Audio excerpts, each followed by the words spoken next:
It's time for Dodger Baseball. Live from Dodger Stadium, Prime Ticket presents the Dodgers as they take on the San Diego Padres.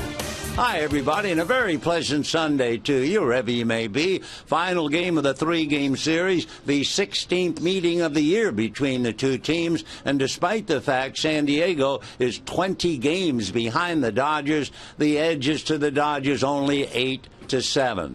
The pitching today, it'll be Zack Greinke on the mound with a record of 13-3. He is 2-0 against San Diego. The best thing about Greinke is to look what he's done and what the team has done in his 22 starts. The Dodgers are 18-4.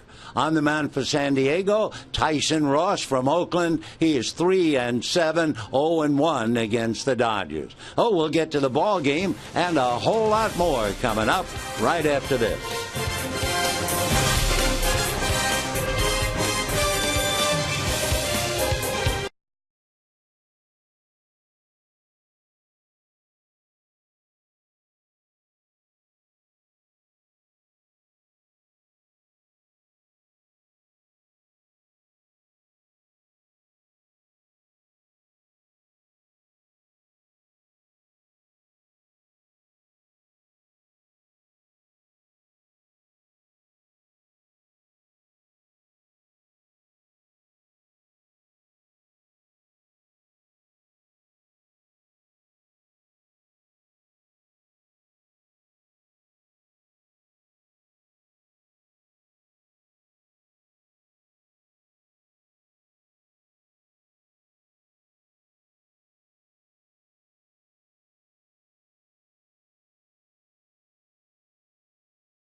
By Chase. Send money to almost anyone, anywhere with your smartphone.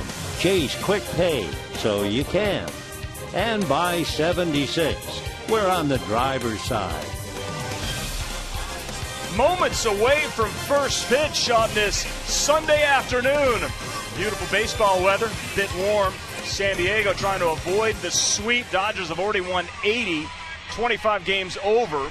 Steve Lyons, Patrick O'Neill. I mean, the Dodgers have a really good chance of winning 100 games, but one game at a time. You got Zack Greinke on the hill. You expect they win this game? Yeah, I mean, when you got a guy like Greinke on the hill pitching as well as he's pitched, but he's not the only one. I mean, these guys don't give you a break now. Any team that the Dodgers are facing, every guy that takes the hill right now has been brilliant, and Greinke's no exception to that. Yeah, I mean, you go back 6 days ago, and in the last 5 turns through the rotation, it's the starters, even though that Kershaw performance, they took an L, but it's been outstanding. That's 5 runs in 5 games they've given up. You're supposed to win a lot of those games. It's just relentless, the starting staff and then the bullpen guys right behind us. And if you think we're sick about talking pitching, we're not sick about talking pitching because they've been so great all season long. Think about if they weren't, then you'd have problems. Yeah, and then you might wake up and hear the Dodgers add Michael Young as well, right? Yeah. You know, you might read the paper, you're like, what, they got a 7-time All-Star to the lineup? I mean, hey, right, the rich get richer, but hey, Pittsburgh's getting well. Also, it's going to be a great run. September is here. Down the stretch they come.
You may be. We're at Dodger Stadium, a hot summer's afternoon, and the final game of the homestand and of the brief 3-game series with the San Diego Padres.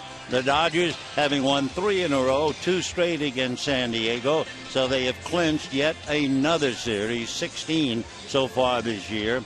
They have a tremendous record now building up, and it really all started when they played a 3-game series in San Diego, lost the first 2, won the third one, and have taken off ever since. They are 50-13 since the 3rd game of the series against the Padres, and they lost the first 2 games. For the Dodgers, they take the field having won 8 of the 15 from San Diego, and the Padres have always played the Dodgers tough. And Bud Black has done a great job, undermanned, and nevertheless, every time the Padres take the field, they really give the Dodgers a bad time. Here's the San Diego lineup. Will Venable opens up in right field. Alexi Amarista will be at third. Jed Jerko at second base. And big Kyle Blanks will play first base. Mark Kotze, who's been pinch hitting in the series, starts in left field. Nick Hundley is the catcher. Ronnie Cedeno, who homered last night, has an 8-game hitting streak at shortstop. Raymond Fuentes will be in center field, and Tyson Ross on the mound. On the mound for the Dodgers, Zach Greinke, great record of 13-3, 1-0 this year against San Diego, 2-0 in his career. Greinke has a 5-game winning streak, trying to increase it to 6. Back in 08 and 09, when he was pitching in the American League and became the Cy Young Award winner, he had a 9-game winning streak carrying over 1 year to the next.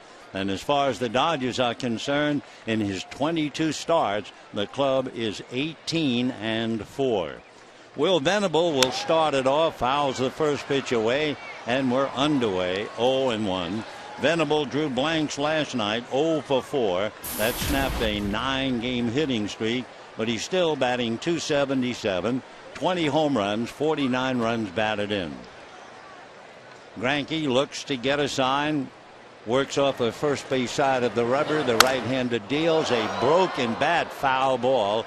The bat, the good part of it, winds up on the grass between first and second, and it's retrieved by Mark Ellis. You know, last night the Padres and Dodgers combined for a total of 3 runs on 23 hits. The last major league game in which there were 17 or a few half innings, like last night, 8 half innings for the Dodgers, 9 for San Diego, in which the teams combined for so few runs but so many hits. You have to go back to 1954. The Phillies blanked the Pirates 3-0. Phillies had 17 hits and the Pirates had 6 hits in that game. So last night looked like a slugfest when you looked at the total hits, but it was anything but, as the Dodgers came from behind to win it 2-1. The next pitch now to Venable. He has a look and it's down and away. 2 balls and 2 strikes the count. Venable struck out, then went 0 for 3 last night. In the first game he was 1 for 5, so he is 1 for 9 in the series. Greinke ready, the 2-2 pitch on the way. Line drive right at Adrian Gonzalez. So the ball hit right on the button, and Venable a tough out as he lines out. Here are the Dodgers defensively with Gonzalez and Ellis, Punto and Uribe, Crawford, Ethier and Puig. Ellis behind the plate. Punto playing shortstop, giving Hanley Ramirez a breather. So one away, Alexi Amarista, who appears late in the first 2 games as a pinch hitter, now gets a start at third base. And the left-hand batter takes low and away, ball 1. 1-0 the count. Amarista last night came in as a pinch hitter against Kenley Jansen and struck out. The game before, he came in as a pinch hitter, stayed in the game, and was 2 for 2. So Amarista with 1 away, bottom of the first inning. The Dodgers will have Crawford, Ellis, and Gonzalez, and they'll have Puig going in the cleanup spot. Greinke ready, and the 2-0 pitch on the way is foul back. The temperature at game time, 84 degrees, as it has been for the weekend. Very humid. They're saying it's cooling off for the next couple of days, and then the temperature will zoom back up Wednesday and Thursday. The Dodgers, meanwhile, will be in the rarefied air of Colorado. The 2-1 pitch drops in for a strike, and the count 2-2. Dodgers welcoming over 2,000 Cuban Americans and their families to Dodger Stadium today for our inaugural Cuban Heritage Day. 2-2 pitch on the way. Greinke ready and delivers, and it's foul back. So a special salute on this day to Paco Rodriguez and, of course, Yasiel Puig. I remember in the very early 50s, the Dodgers were training in Florida. We hit a wet spell where it was raining for several days, and Walter O'Malley was worrying the team would lose its sharpness. Another foul ball. So Walter O'Malley flew the Dodgers to Havana, Cuba. Then he had a plane fly the Cincinnati Reds, and the Dodgers and Reds played 3 or 4 games in Cuba until it stopped raining in Florida. Those were the days of Fidel Castro. That's where the cry in Cuba was, Que viva Cuba, viva Fidel. Ground ball, another broken bat. Up with it easily at second base is Mark Ellis. So 2 broken bats and 2 out here in the first inning. And the batter will be Jed Jerko. So another piece of wood. By the way, in looking at the color of that bat, it reminds, the other night Greg Gibson was the plate umpire. And you may remember, if you were watching or listening, that Gibson all of a sudden took the bat out of one of the Dodger hitters' hands, looked at it, walked over to the Dodger dugout, looked at another similar bat, had a little conversation with Don Mattingly, and we never really knew what was going on. Well, we understand that Greg Gibson didn't like the color of the bat. Here's the strike one pitch, swung on, popped up. Coming down the line is Adrian Gonzalez. He has a good bead on it, makes the catch, and he can keep on going to the Dodger dugout. Yeah, the bat was kind of reddish, but there's no rule against a reddish bat. Remember, in the fight against cancer, the boys even used pink bats. Padres failed to score at the end of half an inning.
Pitches to retire the side in order, breaking two bats in the process. Here's the Dodger lineup.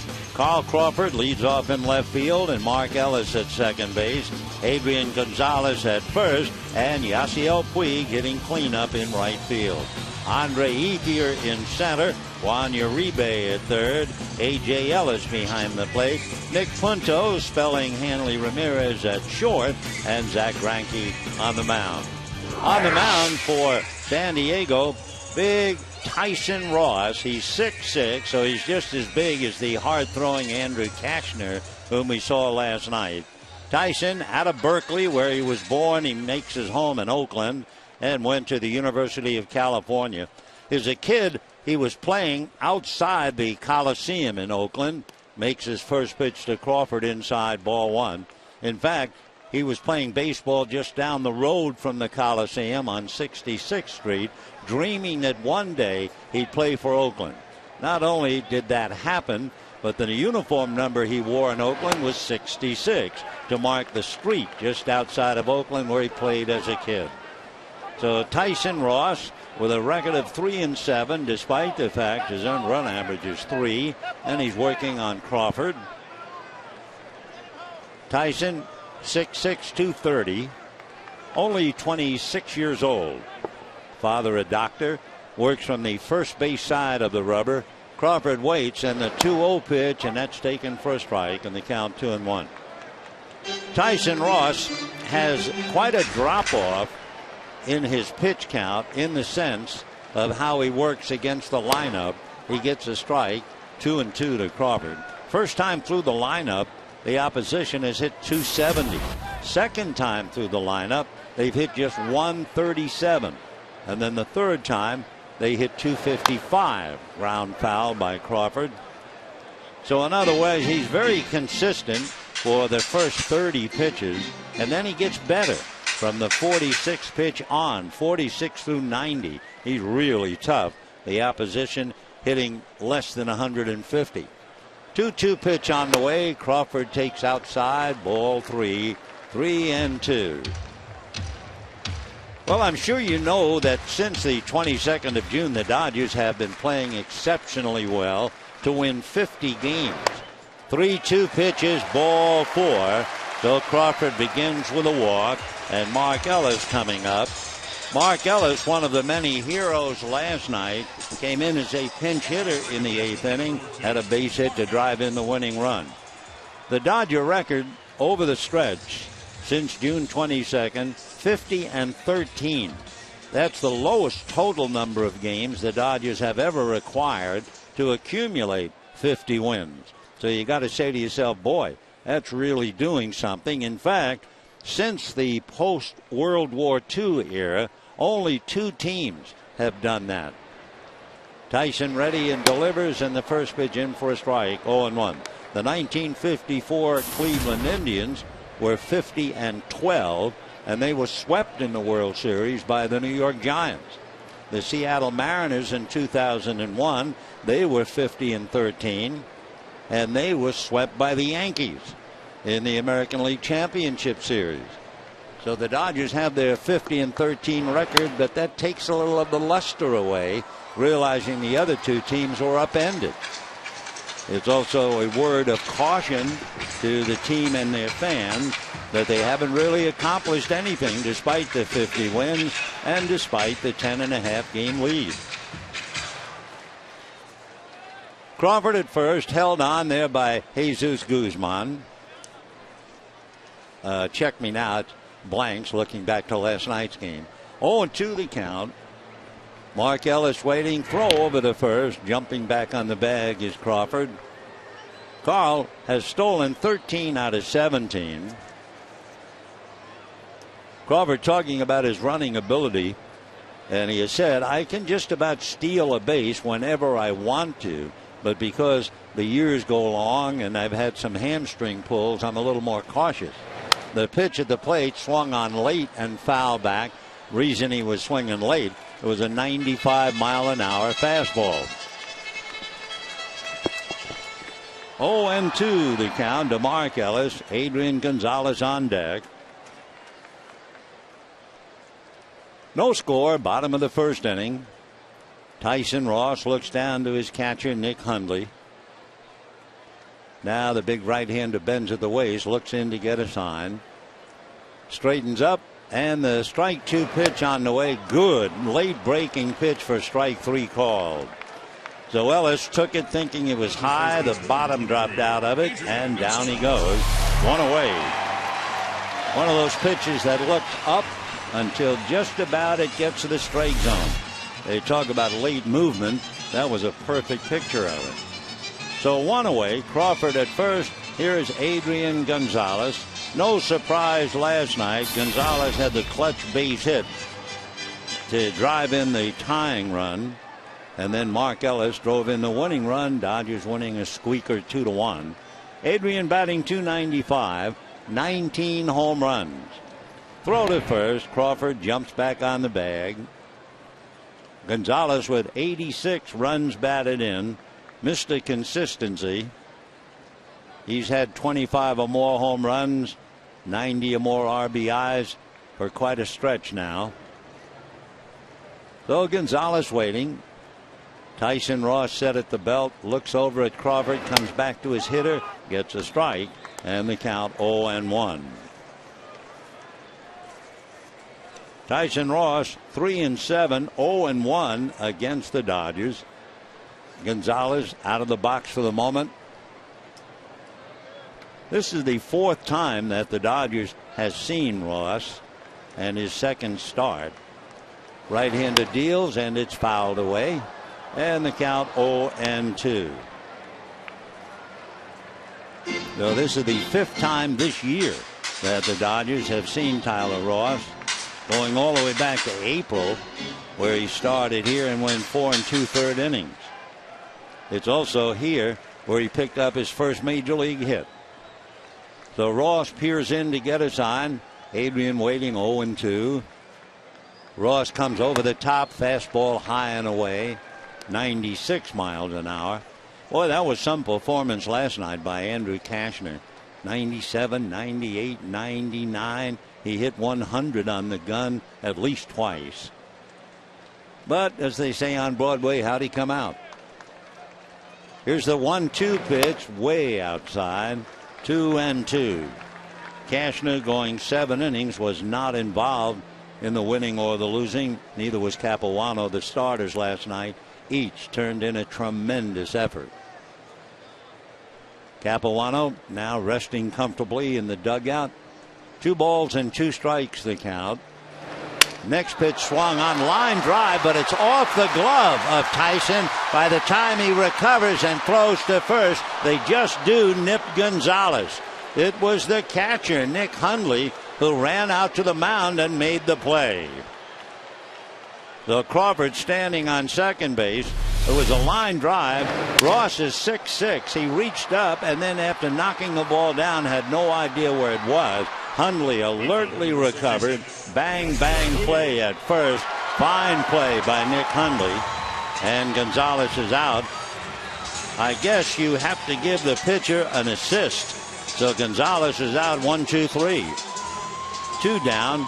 Crawford now at second base. And here Yasiel Puig. If you ever wanted to know what it's like to be a major league ball player, the ups and the downs, Friday night Puig had 4 hits.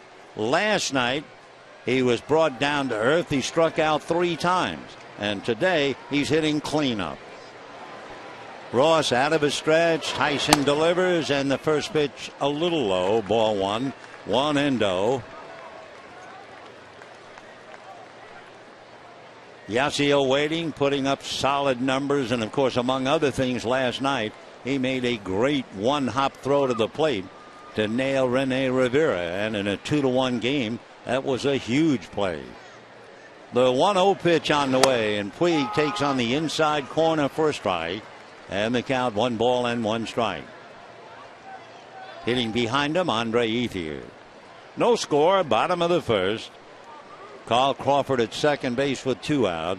1-1 the count to Yasiel Puig. Tyson Ross from a stretch. Another look back at second. The 1-1 pitch on the way. Swung on, fouled away off to the right. And the count 1-2.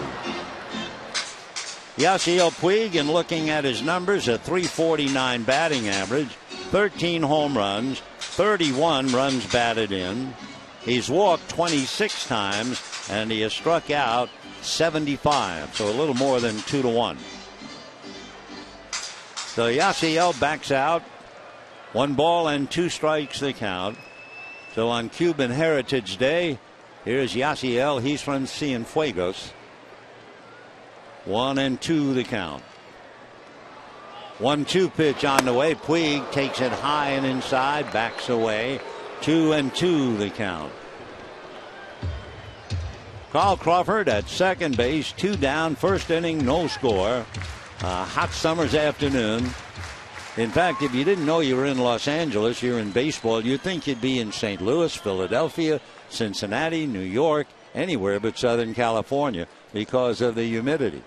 2-2 pitch on the way. Puig lays off one down and away. 3-2 the count with Andre Ethier on deck.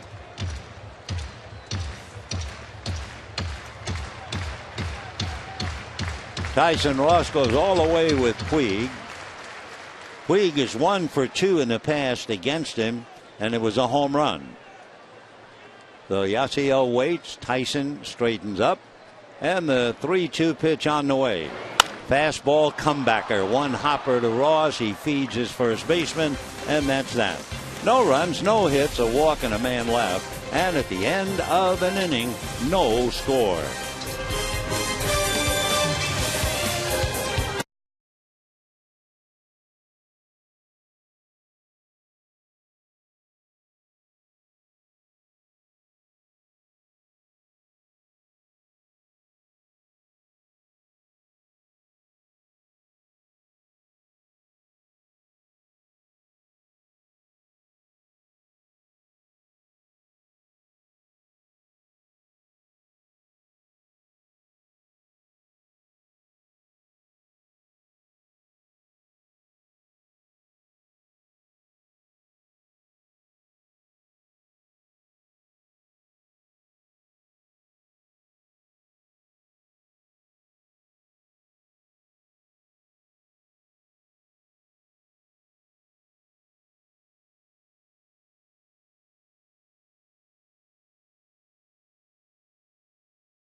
big brim bonnets. That's part of the order to dress for the day as we check the cream of the crop in the major leagues. First of all, you have the Atlanta Braves. Despite the fact they've lost Jason Hayward, who suffered a broken jaw hit by a pitch, they've won 83 games. Dodgers, behind the percentage, have won 80 and lost 55. The Red Sox have won 81 and lost 56. And the Detroit Tigers have won 80 and lost 56. So that's the top four as we move into the second inning. No score in the ball game, and Kyle Blanks, 6'6" first baseman today, played left field last night, just came off the DL. Greinke's first pitch swung on and missed. Padres have lost their talented first baseman Yonder Alonso, and so Blanks, who was just activated, played left field last night, but filling in at first base now. The strike one pitch on the way, foul back, 0-2. Alonso suffered a yet undiagnosed injury to his right hand Friday night on a check swing. He had to come out for a pinch hitter.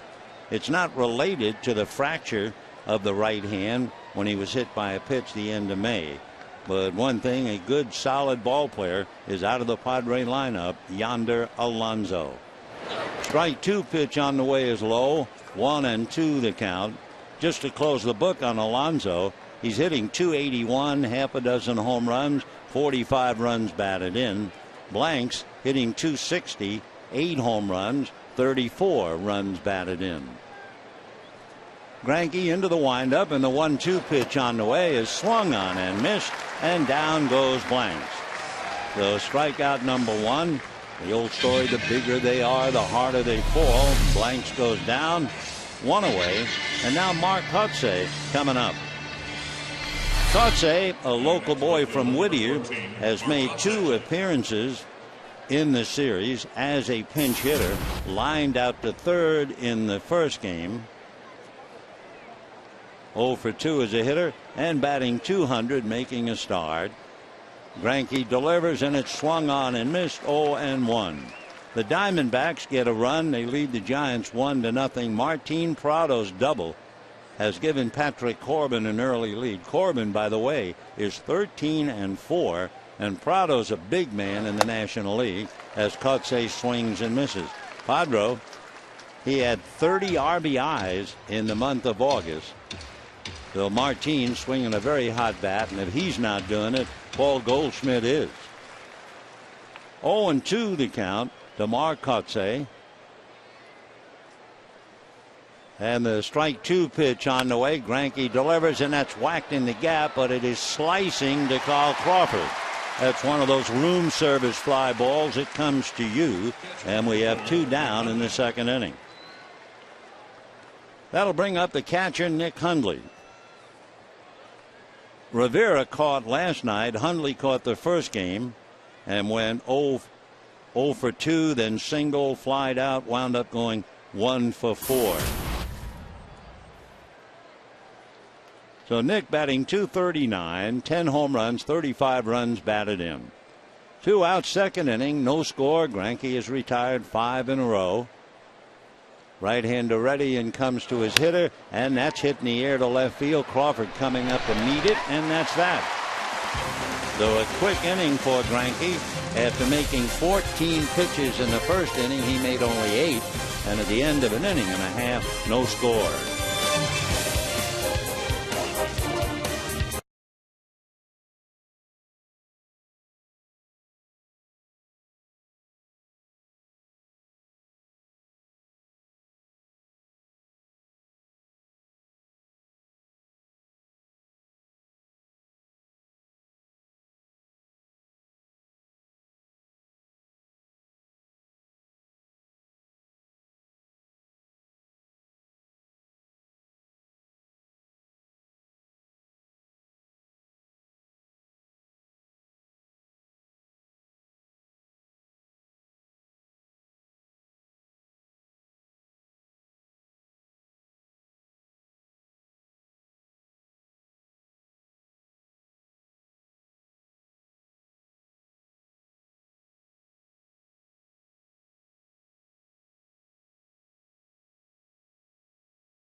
Don't miss any of the action at Dodger Stadium next season and become a 2014 season ticket holder. Place a deposit at Dodgers.com/season tickets and see what happens next year. Of course, this year is still unfolding, but all of a sudden, we're in September.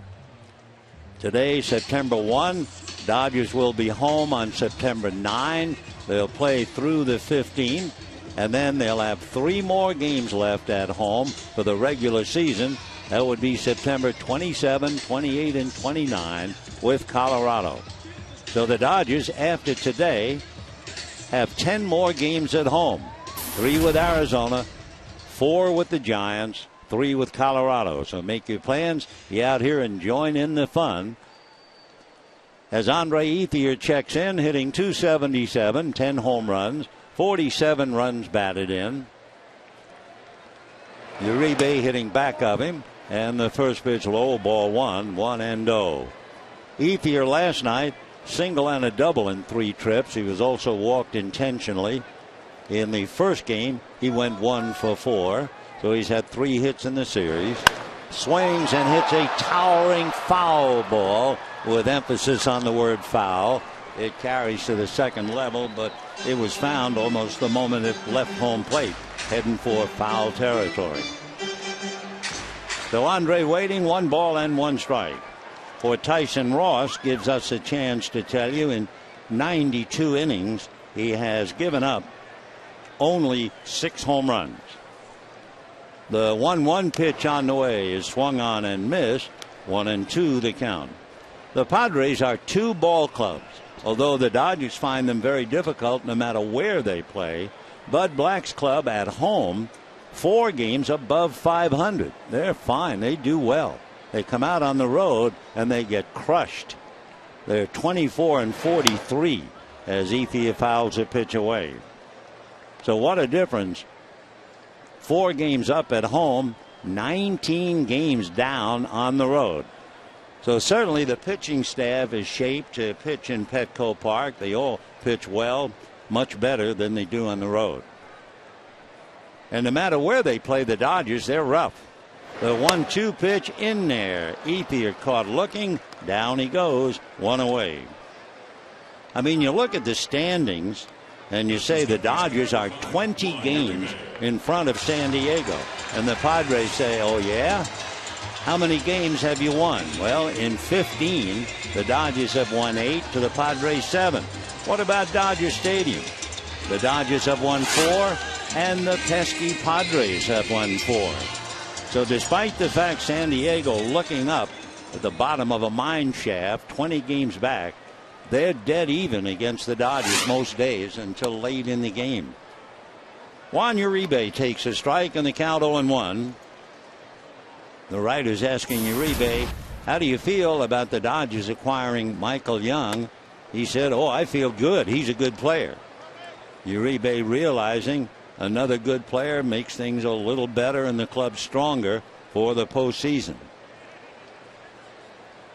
When you talk about Michael Young, who will join the Dodgers in Colorado, by the way, the Phillies were in Chicago. He had to go back today to pick up all of his gear. He'll probably fly home. He's from Covina, and then pick up the Dodgers in Denver. Uribe swings, and the foul ball gets the plate umpire, Hunter Wendelstedt. So timeout. Hunter Wendelstedt still bent over. He took a tough lick. He's been umpiring in the big leagues for over 14 years. The other umpires coming in to make sure he is okay. Hunter, born in Atlanta. His father, Harry, is forever remembered here at Dodger Stadium and in the Dodger history books. Do you have any idea? Remember the name Harry Wendelstedt, who umpired so long? Well, his son Hunter shaken up on that foul ball. Harry Wendelstedt was the plate umpire. Don Drysdale was in the middle of his scoreless streak. The Dodgers were playing the Giants here. The bases were loaded. The Giant catcher Dick Dietz came up to the plate. Harry Wendelstedt was the plate umpire. Drysdale, coming by way of third base, hit Dietz. And everybody said, well, there goes the scoreless streak. Hit by pitch. The guy at third will score. And Harry said no.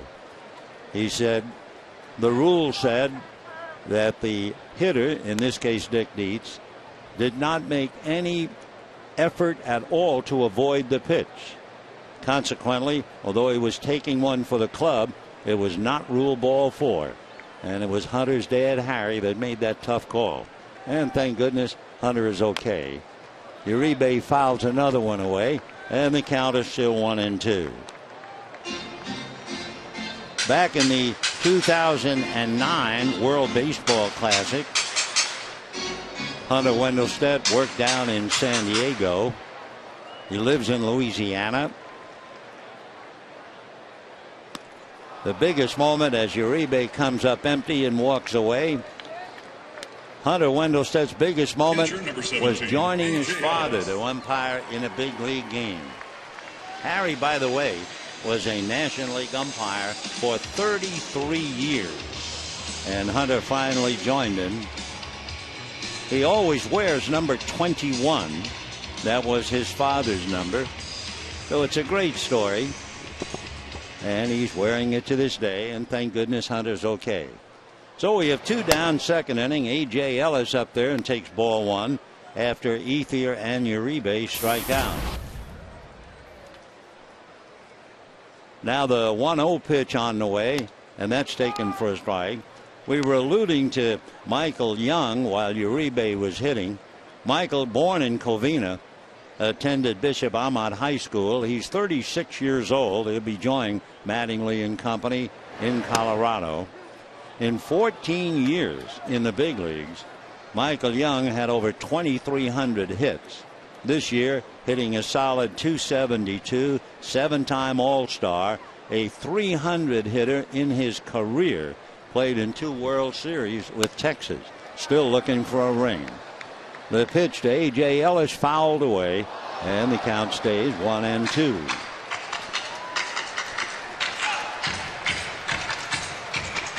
One ball and 2 strikes to A.J. Ellis. 2 outs, second inning, no score. Tyson Ross on the hill against Zach Greinke. And the big right-handed over-the-top fastball is high. That was 95. That's about his limit, although he has had 1 pitch today that was 96. Ross went to the University of California, Berkeley, majored in American Studies. Next pitch fouled away, 2-2. The Padres sent Andy Parion and a left-hand pitcher to the A's, acquiring Ross last November. Basically, fastball, cutter, curveball, slider, and change. The 2-2 pitch on the way. Ellis goes after a slider, doesn't get it, and so Tyson Ross strikes out the side. Messrs. Ethier, Uribe, and Ellis, and at the end of 2, no score.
League players to try and strengthen the squad. The Dodgers called up 5 players. You remember Stephen Fife, the pitcher, and of course Dee Gordon. Remember the young man from Australia, Peter Moylan, and of course Andy's boy, Scott Van Slyke. But you might not remember Drew Butera, and for a very good reason.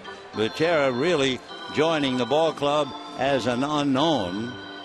Butera was acquired from Minnesota in an exchange for a player to be named later, the 31st of July. Drew was then down in the minor leagues. Interesting, he follows in his father's footsteps. His father, Sal Butera, played for 5 teams for about 9 years, and they both broke in with the Minnesota Twins. Kind of a nice touch. We go to the 3rd inning, no score in the ball game, and the first pitch hit in the air to right field. Puig goes back and makes the catch. So Ronnie Cedeno didn't stay up there long enough to tell you he hit a home run last night and has an 8-game hitting streak. 1 pitch, 1 out. Frankie has retired 7 in a row, and the batter now is Raymond Fuentes. Fuentes making a start, did appear briefly once in the first game. He's just 0 for 6. He was a pinch hitter, came up in the 8th inning and flied to left field. So Fuentes 0 for 1, looking for a big league hit since being called up.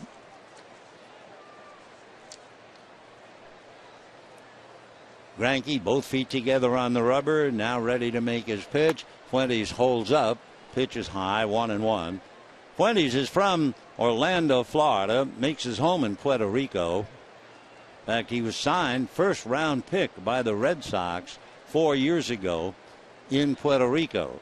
Breaking ball is low, 2-1 the count. You certainly remember the name Carlos Beltran if you're a baseball fan. Well, Fuentes is his nephew. He went to the same high school as Beltran. Left-hand batter waiting, and the 2-1 pitch on the way. Fuentes takes very high, ball 3. He's an even 6, but he only weighs 165 pounds.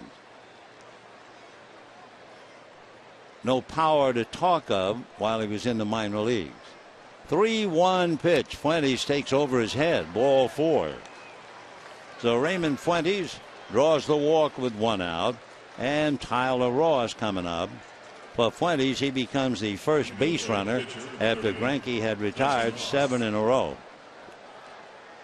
Tyson Ross, not the hitter that Andrew Cashner is.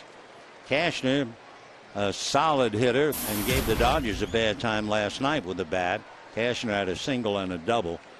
Ross hitting in the 170s. Throw to first. Fuentes back.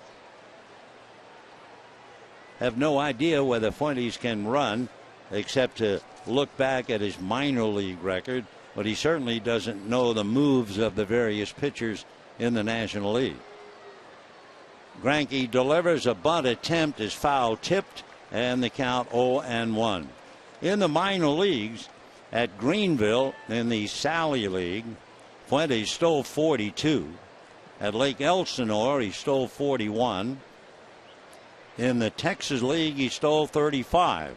And at San Antonio, he stole 29. So needless to say, Fuentes at first base can run, and Tyson Ross wants to talk to Glenn Hoffman as to how to get him to run. So Ross coming up, 1 out, Fuentes at first, no score, top of the 3rd. Tyson Ross tried to bunt, fouled it into the mitt of A.J. Ellis. Fuentes takes his lead, held on by Adrian. Another bunt attempt. The bunt is down. It's a good one. A.J. Ellis will throw to Mark Ellis, and down to second base goes Fuentes.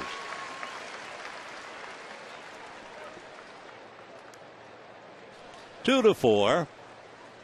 2 down. Fuentes in scoring position, and they leave it up to Will Venable. Third sacrifice for Tyson Ross. Venable lined out. He hit a bullet right at Adrian Gonzalez. 0 for 1.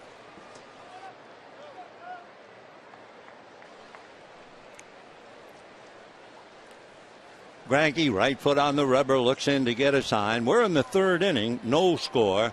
Padres get their first base runner on a walk. Dodgers got their first base runner on a walk. And the first pitch, ball one, 1-0.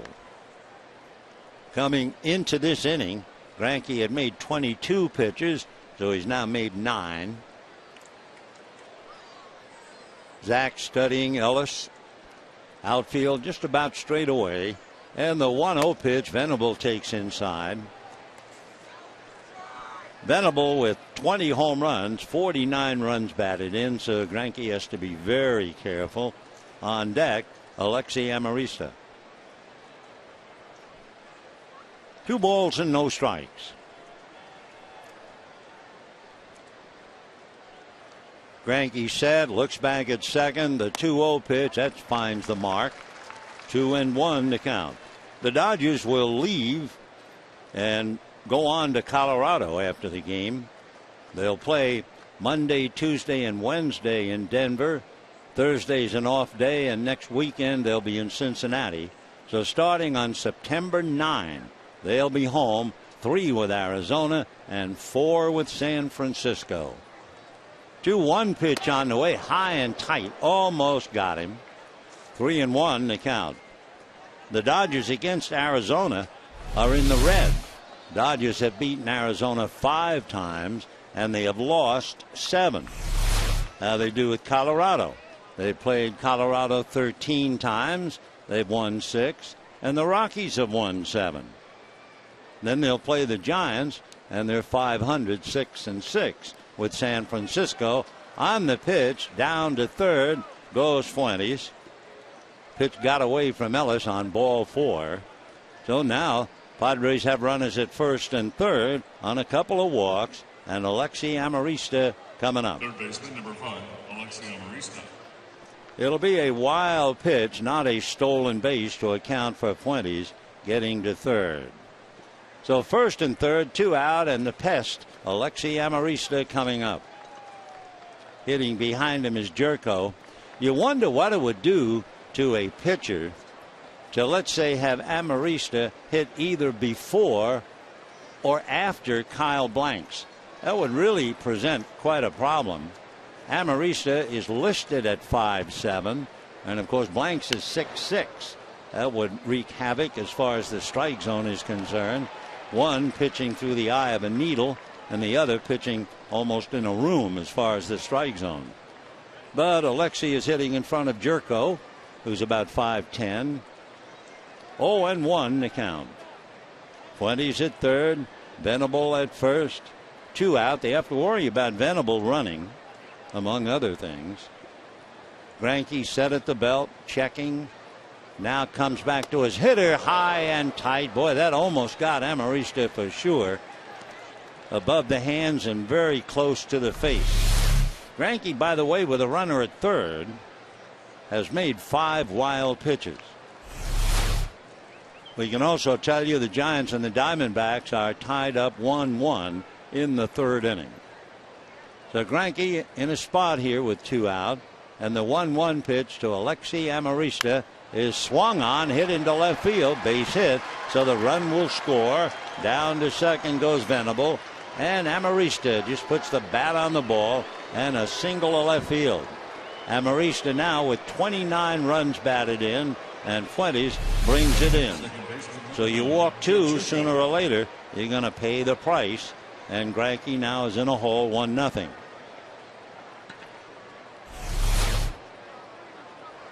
Still 2 out, and runners at first and second, and now the number 3 man, Jed Jerko, at the plate. Jerko hit 8 home runs in August. He has a total of 16. 43 runs batted in. Punto darting to the bag behind Venable. Juan Uribe has to play deep at third, and Punto doesn't want the door to be too wide open for Venable to possibly steal. Venable has stolen 15 bases, 15 out of 19. Granke delivers, and he's low and away, ball 1. So he's in a trouble zone right now, trying to throw strikes.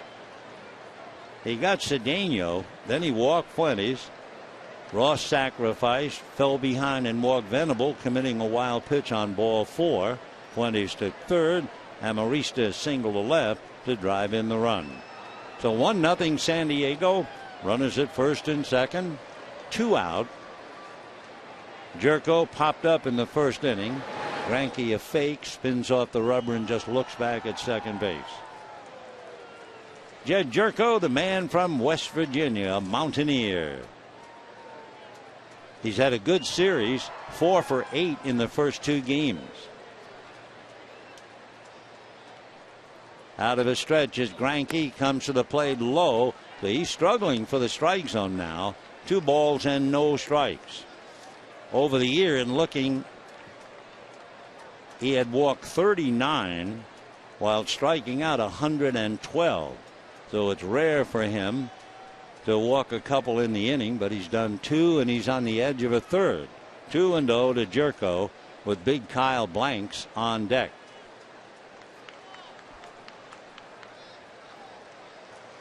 Zach right foot on the rubber, deep in thought. Blanks tuning up. 2 balls and no strikes, the count to Jed Jerko. Light breeze blowing left to right. Greinke ready, a check of the runners. Now he comes to the plate, swung on and missed. Letter high fastball. Jerko had a big swing, and the count 2-1. So that fastball at 93. 2-1 the count.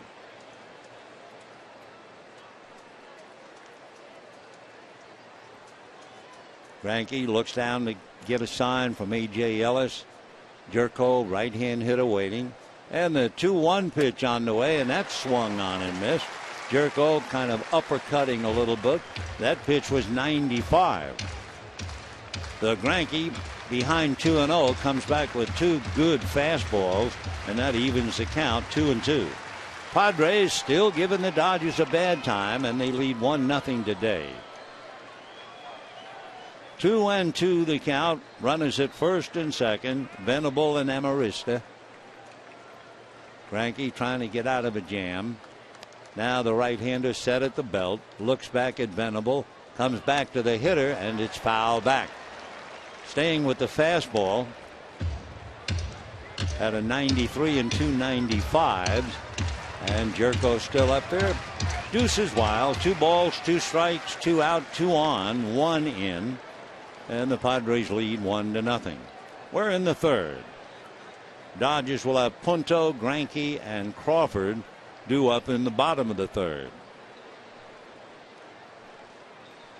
Zach ready and delivers. It is swung on and missed. It gets away from A.J., who takes dead aim and throws a strike to Adrian Gonzalez, and that's it.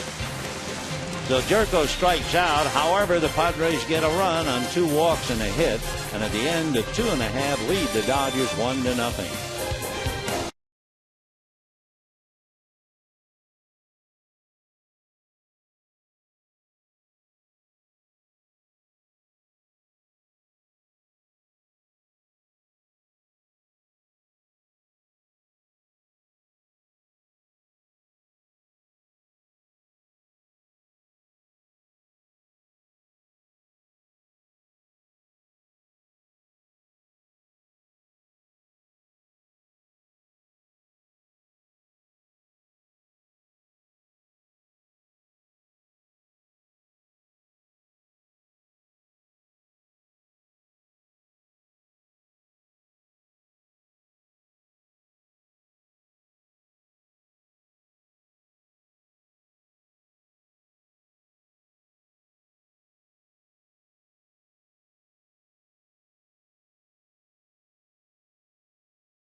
Saturday, September 14, La Gran Fiesta, Viva Los Dodgers. It gets underway at 2 p.m. Free with your ticket to the game and brought to you by Coca-Cola, Chevrolet, State Farm, and Time Warner Cable. For tickets, visit Dodgers.com/Viva. Zach Greinke labored a little bit there in the third inning. He made as many pitches in the third as he had made collectively in the first two, showed with 2 walks and then the base hit for a run. Dodgers now will have Punto, Greinke, and Crawford. Punto takes ball 1, playing shortstop, giving Hanley Ramirez a well-deserved rest. The 1-0 pitch on the way is taken for a strike. We have always marveled at the ability of Alexi Amarista, playing third base today, 5'7", in a game that is played basically by big men, much bigger than he is. Yet he came up, got the clutch base hit, and the Padres lead 1-0. The 1-1 pitch fouled away. Well, with his RBI single today, Amarista is now hitting .344 with runners in scoring position, and the toughest hit of all with 2 out and runners in scoring position, he's hitting .346. He is quite a man down there at third base, Alexi Amarista. The 1-2 pitch on the way inside to Punto, and the count 2-2.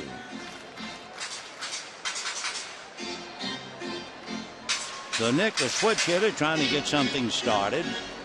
Tyler Ross has struck out 4 after striking out the side in the second inning. Pitch is a fly ball hit to straightaway center. 20's right there. Raymond makes the catch. 1 away. And Zach Greinke coming up.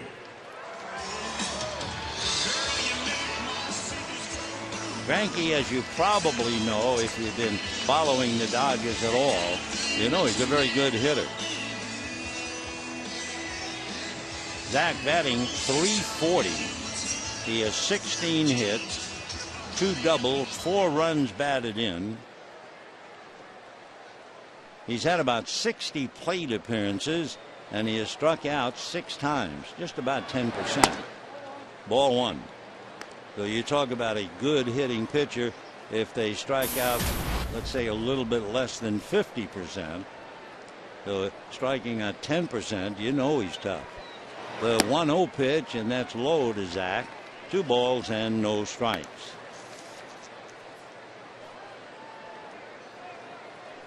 So Greinke waiting ahead in the count.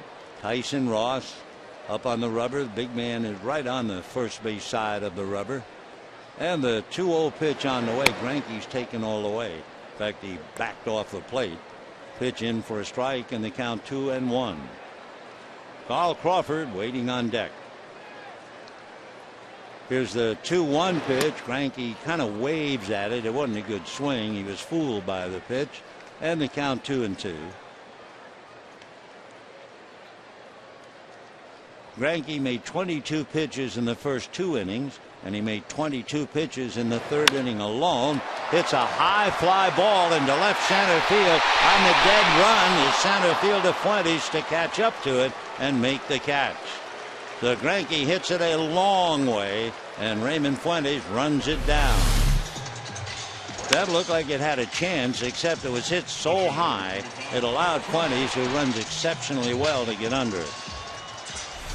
So 2 down here in the third, and Carl Crawford coming up. Good play by Fuentes, who has walked and scored the run. 1-0 San Diego. After the walk to Crawford in the first inning, Ross has gotten everybody, so he's retired 8 in a row.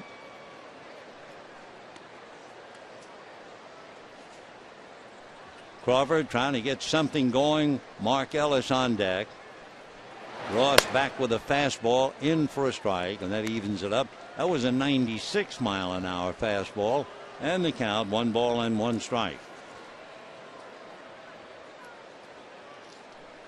Tyler comes back 1-1. Crawford swings, doesn't get it. Pitch was down. Tyler works pretty much in a hurry, or at least he is certainly set to pitch. whether the hitter's ready or not. He comes right back 1-2, and that's a little high. 2-2.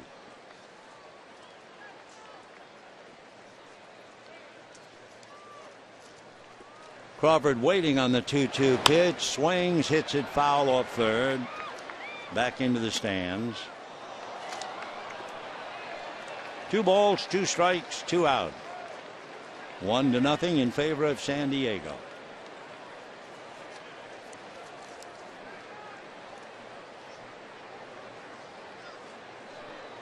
Ross turns, big guy comes back, and there's a shot just fair inside first, down the line.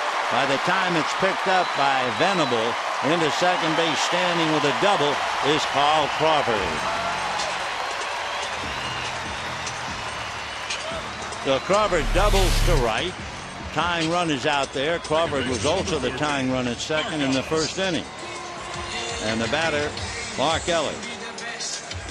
You know, in the first inning, Tyson Ross struck out Mark Ellis on a no-ball, 2-strike count. Nothing unusual if you look at the Major League average on 0-2 pitches. The Major League average is 153. However, with Ellis, it's different. He leads the majors by a wide margin on the 0-2 pitch. He's hitting .424 when the count's certainly in favor of the pitcher. And the first pitch is low, ball 1. 1-0. So Mark, who had the game-winning base hit last night, up there trying to get the game-tying base hit today against a pitcher, Tyson Ross, who has allowed 0 or 1 run in 5 of his last 6 starts. The 1-0 pitch in for a strike, 1-1 to count. Tyson Ross has now made over 50 pitches. From pitch 51 to his final pitch of the game, the hitters have a batting average against him of 185. So he's tough. Now the 1-1 pitch on the way, and that's low and away. Of course, we were talking about that earlier. You look at Tyson Ross' record, 3 wins, 7 losses, and you think, oh, fine. Not fine. Earned run average 3 and very, very tough. When he has a lead, as he has right now, the batting average against him is 162. The 2-1 pitch to Ellis swung on, lifted foul off first. A look by Blanks, but no play. It's back in the stands. And the count 2-2. Tyson Ross in July and August has an earned run average of 2.8. So the big boy out of Oakland and Berkeley can pitch. Never mind that 3-7 record. Ellis back up and waiting. 2-2 the count. Creeping in behind Crawford is Cedeno. Ross looks, comes back to his hitter, and it's flared into left base hit. Let's see, they're going to wave Crawford in. No play from Kotze, and the Dodgers have tied it up 1-1. Ellis does it again. So for Bud Black, Mark Ellis, who beat him last night, ties him today with a clutch single to left. A 2-out run, the tough kind to get. And the Dodgers Padres all even. The ball was not hit hard enough, so there wasn't even a play on Crawford because Kotze had to come in to pick it up. It wasn't a case of the base hit coming to him. And Ellis said, where in the book does it say you have to hit it hard? So Crawford brings it home. We have a 1-1 tie. And now you have Adrian Gonzalez with a runner at first and 2 out.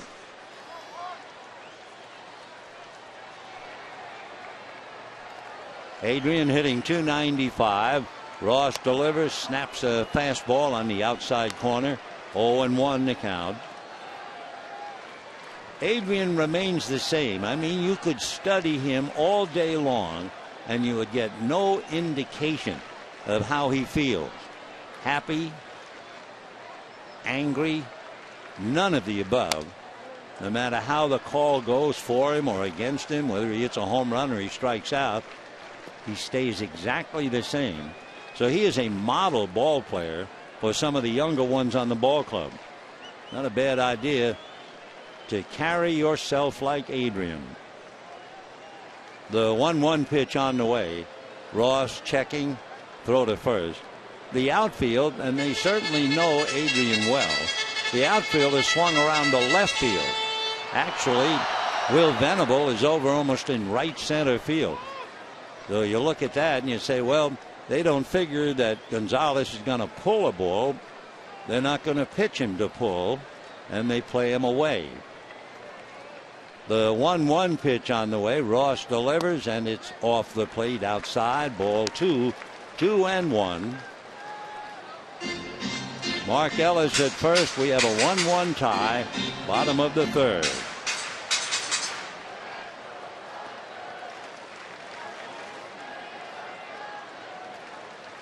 Tyson Ross very gingerly stepped on the rubber.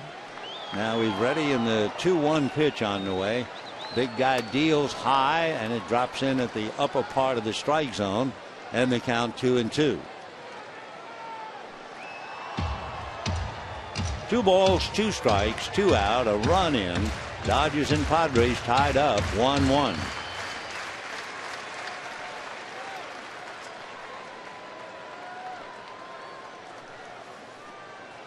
Tyson Ross set at the belt, and the pitch to Adrian high, and ball 3. So 2 things. Ross has been pitching away and high, like most left-hand hitters. Gonzalez likes the ball down, but he can also handle them up a little bit. 3-2 the count.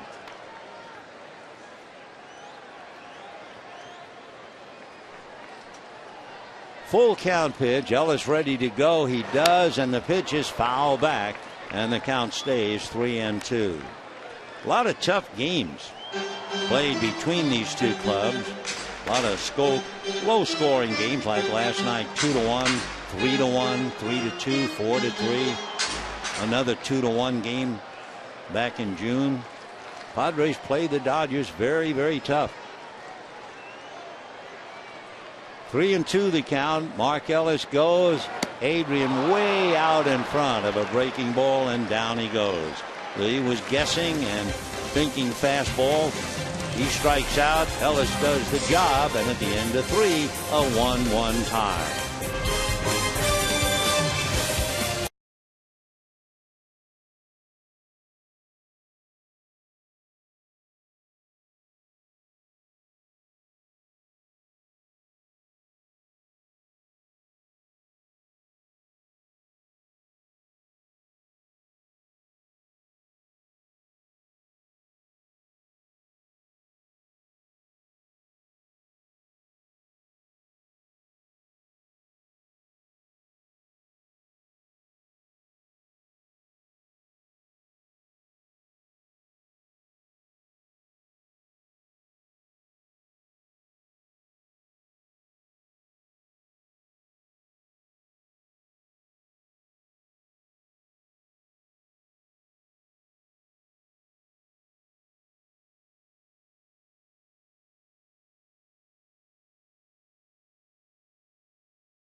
From the middle of the mountains all the way to the right. I would think somewhere up there would be a little lightning and thunder. By the way, as we wonder about the clouds, time for our Twitter poll. Do you like that baseball has expanded rosters at the end of the season? Yes or no? Well, hashtag call-ups yes or call-ups no. The first pitch to Blanks, missing for ball 1. So stay with us. We'll give you the results. There are a lot of people who feel it doesn't make any sense. Stephen Fife is happy to be called up with a towel draped around his neck. But there are people who feel it's not right. In other words, they feel the 25 player that gets them to where they are today, they should not be increased. Scott Van Slyke is back up. Boy, has he been a suitcase player this year. How many times up and down from Los Angeles to Albuquerque. Dee Gordon is here. We showed you Drew Butera. Off-speed pitch in there. 1-2 the count to Kyle Blanks. So you play from April through August, 5 months. And then all of a sudden you have extra base runners, extra pitchers, infielders. And there are people who just don't like that. 1-2 the count. It's like being suspended for half a football game. I mean, 1-2 the count.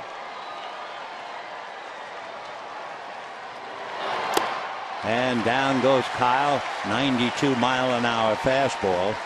Third strikeout for Zach Greinke. By the way, Tyson Ross has struck out 5. So Mark Kotsay coming up. Kotsay, a regular today, flied to left field in the second inning. Mark, a Whittier boy, lives down south, son of a retired Los Angeles motorcycle policeman. And he promptly strokes it into center for a base hit. So Kotsay, 1-out single to center, and that'll bring up the catcher, Nick Hundley. Catcher number 4, Nick Hundley.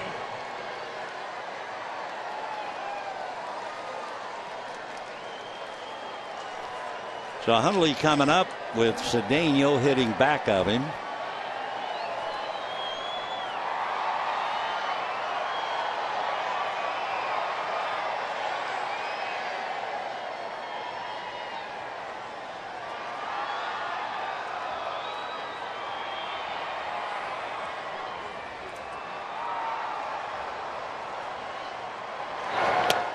Fastball in there. By the way, they have a scoring change just in case you're keeping score of the game. Remember in the third inning, Fuentes took third on what was ruled a wild pitch. The scorer now says take away the wild pitch and make it a stolen base for Raymond Fuentes. 0-2.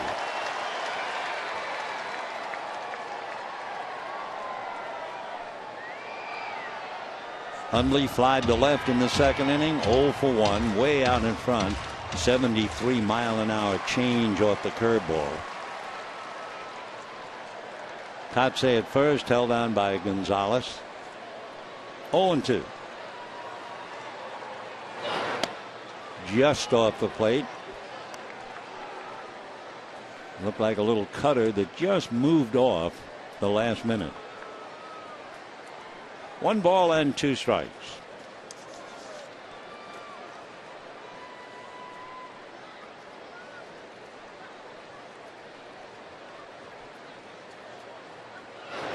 Off speed, and he is way out in front of it. That thing 72 miles an hour. 4 strikeouts for Greinke, and Ronnie Cedeno will be coming up. Do you ever think about what we just talked about, the home plate? You ever wondered where in the world did they come up with the idea of a plate? Well, if you do some research, it's kind of interesting. Before 1900, home plate was a 16-inch square. All the other bases are 15 square inches. It was just another base. They turned it so that one point of the base would be facing the pitcher, but that didn't seem to work. Over the years, believe it or not, they used a lot of things to be called home plate. At one time, back 1869, home plate was actually circular and 12 inches in diameter. And way back then, home plate was made of wood. Some of them were made of cast iron. Some were even made of marble, or, believe it or not, a plate, a real dinner plate. And that's why people call it the home plate. Kind of interesting. 1 ball and 1 strike. Slow breaking ball, but he missed with it. 2-1 the count.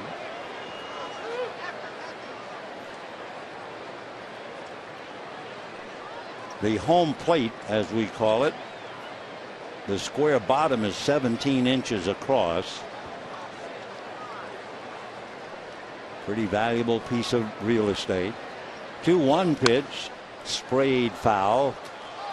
2-2 the count to Ronnie Cedeno. 2 down. We're in the 4th inning in a 1-1 tie.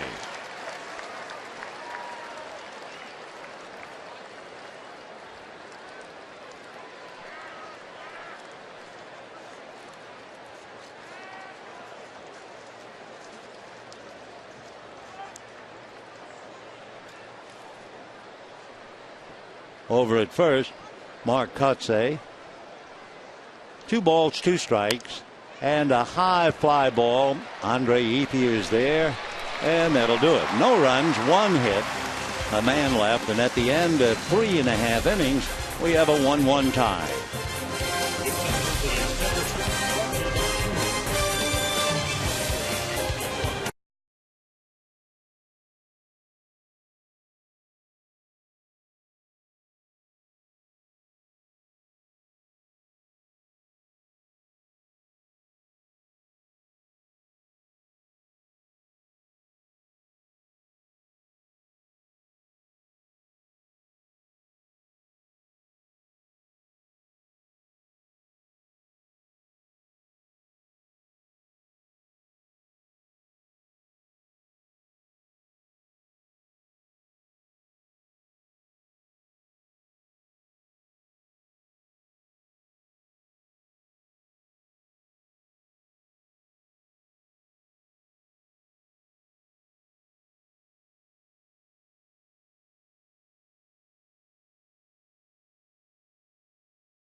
Car deals? Stop waiting. Go to Hyundai Labor Day Sales Drive by September 3rd. By AT&T Uverse TV. Check availability at 1-800-PIC-ATT. And by Jack in the Box. Go big at a participating Jack in the Box with Jack's really big chicken sandwich combos for only $3.99 plus tax. Bottom of the 4th inning in a 1-1 tie. Each team scoring a run in the 3rd. Yasiel Puig to start it off against Tyson Ross. Ball 1.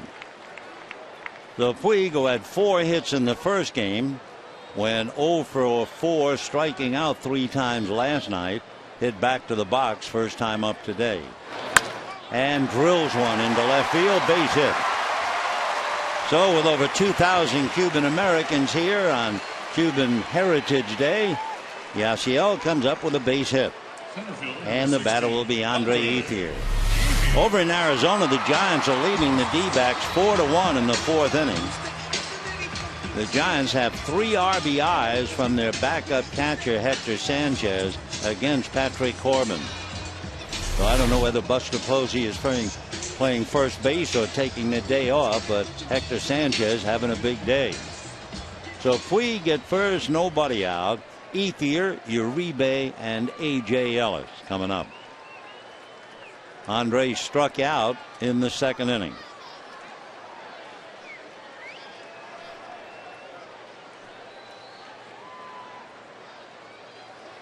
Ross keeping an eye on Puig. In case you wondered, as I do, has Sanchez, the catcher. Posey is playing first base.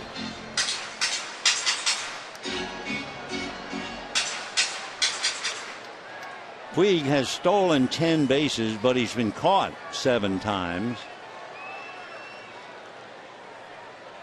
Held on by blanks.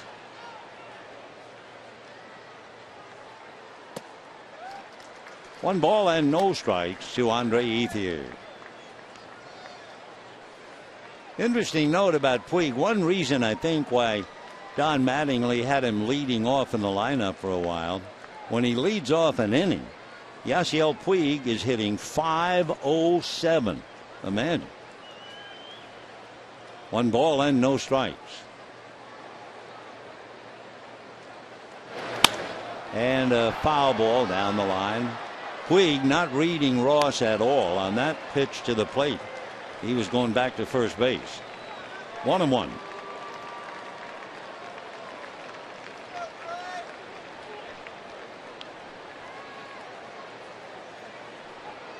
One run, 2 hits for San Diego. Dodgers 1 run, 3 hits.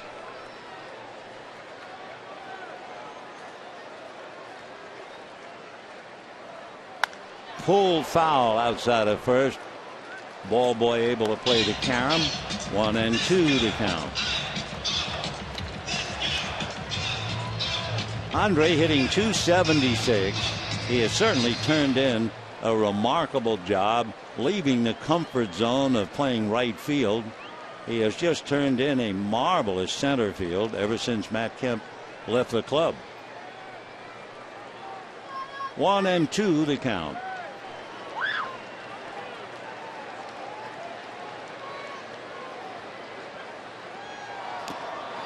And gets him again with that breaking ball down and away. So Ethier strikes out a second time.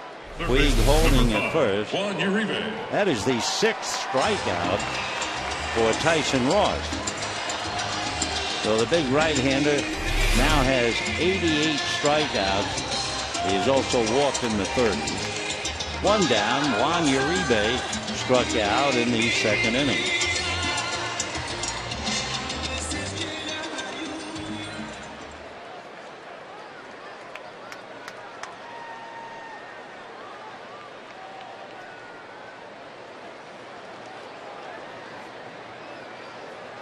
Fastball foul back.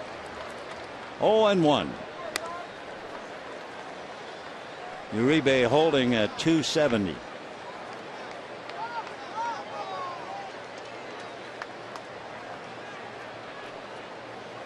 Hitting behind Uribe, A.J. Ellis. Bottom of the 4th, 1-1 tie. Ross now has made 75 pitches. Remember, we talked about his comfort zone and the various number of pitches. 0-2 the count. From 76 to 90 pitches, the opposition has been hitting 167 against him. This is the 2nd time through the lineup, and the 2nd time through the lineup for Ross, the opposition is hitting 137. So he is one tough big pitcher. 0-2 to Uribe. Fastball at 96, 1-2.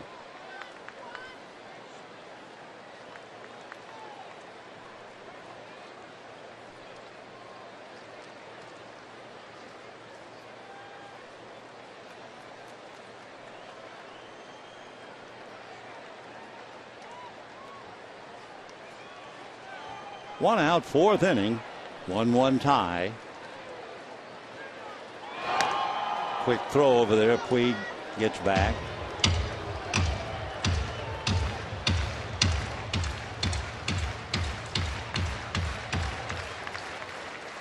Uribe, despite the fact he's pretty much of a free swinger, even striking out today, he has only struck out 64 times.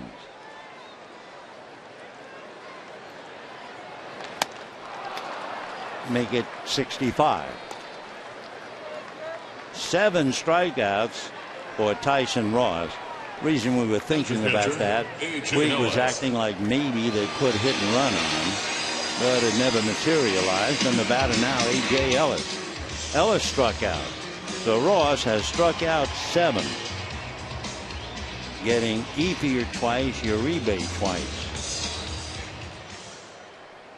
Struck out the side in the 2nd inning.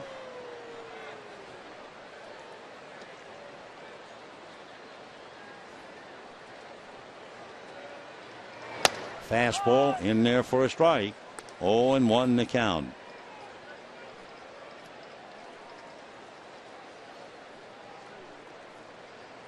Dodgers had a tough game going for a while in game 1. Then remember, they had back-to-back home runs by Gonzalez, and A.J. Ellis scored 5 and broke the game wide open. But then they came right back to play a really tough game last night and win it 2-1. Now we'll see if they gamble and run Puig, and he doesn't know the deliveries, so the chances are against him. If they get him to end the inning, then you start the next inning with Ellis, Punto, and Greinke. Meanwhile, Puig takes time to tie the laces on his left shoe, and timeout.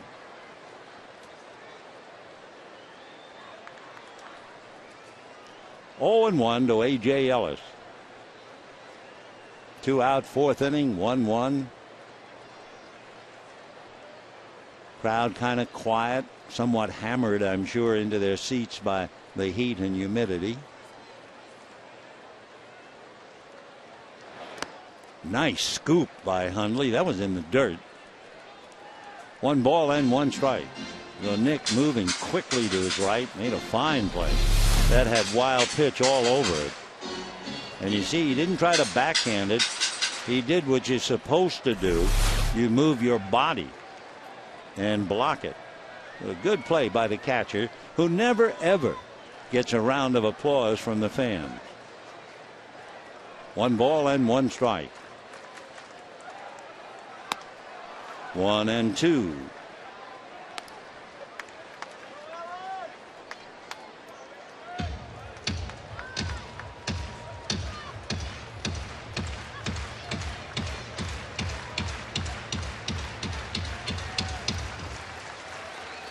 Ross patiently watching A.J. fuss in the batter's box. Still not quite ready. 1-2. Puig goes finally. The pitch is high. The throw is down there to get him. And that was a perfect pitch. With Puig going, it was kind of a knockdown pitch to drive A.J. out of there. And Hundley just made the perfect throw, and Puig's caught again. It figures, and we're still 1-1.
3 straight with the Arizona Diamondbacks, followed by 4 from the 12th through the 15th with the San Francisco Giants. And then the Dodgers go back out on the road for one final long road trip. 4 in Arizona, 3 in San Diego, 3 in San Francisco. And then the last 3 regular season home games, 3 with Colorado. So the Dodgers, following today, keep it in mind, there are 10 home games left in the regular season. Meanwhile, we move to the 5th inning. Tough ball game, 1-1. And Greinke gets a strike to Raymond Fuentes, whom he walked. And Fuentes eventually came around to score the Padre run.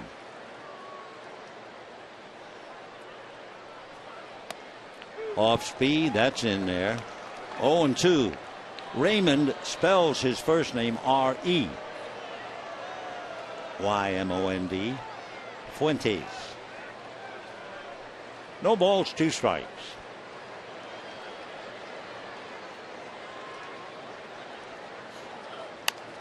And that breaking ball fouled off.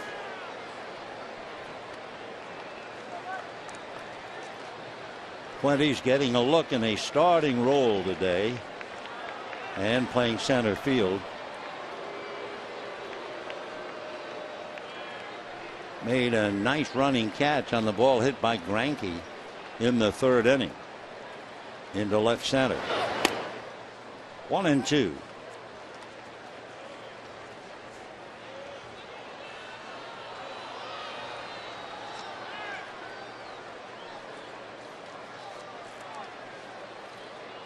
Fuentes just 165 pounds.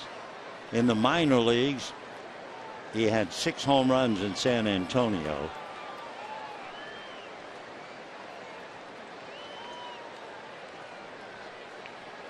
One ball and 2 strikes.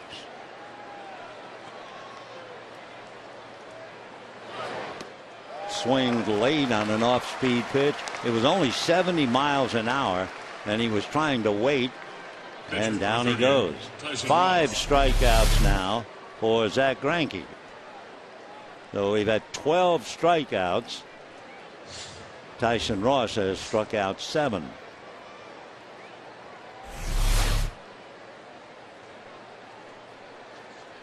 Here is Ross, sacrificed in the 3rd inning and led to the Padre run.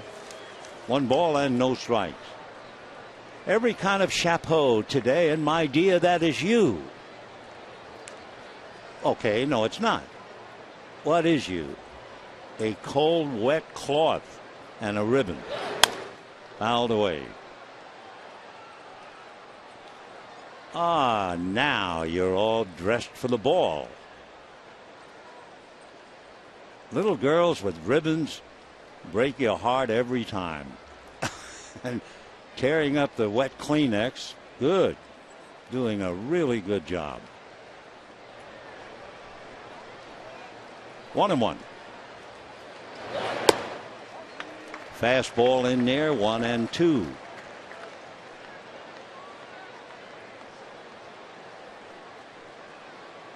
The fans are fanning. Like little wings, you look all around the stadium. People trying to stay cool as Ross strikes out. 6 strikeouts. Sometimes just a pause, but there you see it. Like insect wings. And when you look up at a large crowd doing it, quite a sight. Yeah. Water. Sunblock. And funny hats. And today it doesn't make any difference. No one's laughing at whatever hat you might wear or manufacture. And that's a strike. Yeah, if you don't have a hat, use a towel. Use 2 towels. Do I hear 3? 1 ball and 1 strike.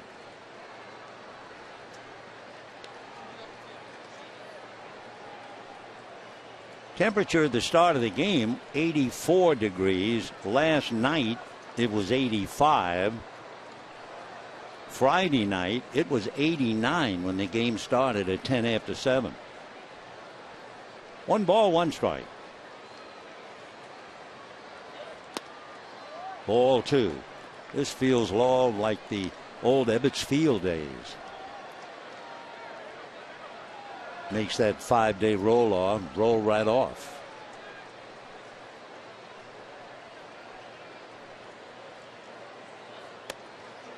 Holds up, ball 3. Venable lined out and walked, 0 for 1. Greinke has struck out Fuentes and Ross, but he's behind the Venable 3-1. And the pest, Alexi Amarista, on deck. Line drive speared by Mark Ellis, and that's the inning. So Venable has hit 2 on the button, and he is 0 for 2. And at the end of 4 1/2, still 1-1.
Dodger Stadium tickets start at $7. For more information, visit Dodgers.com/groups or call a group ticket representative at 323-224-1421.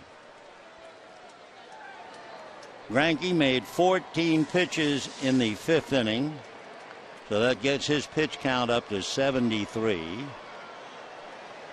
Big Tyler Ross has already made 82 pitches, and he's ready to start the 5th inning. I would think on a day like today, with the heat, the humidity, the pitch count will really factor in as the game goes on a little bit later. Remember, AJ was left at the plate when Puig was thrown out trying to steal. 1 ball and 1 strike. So Ellis, Punto, and Greinke.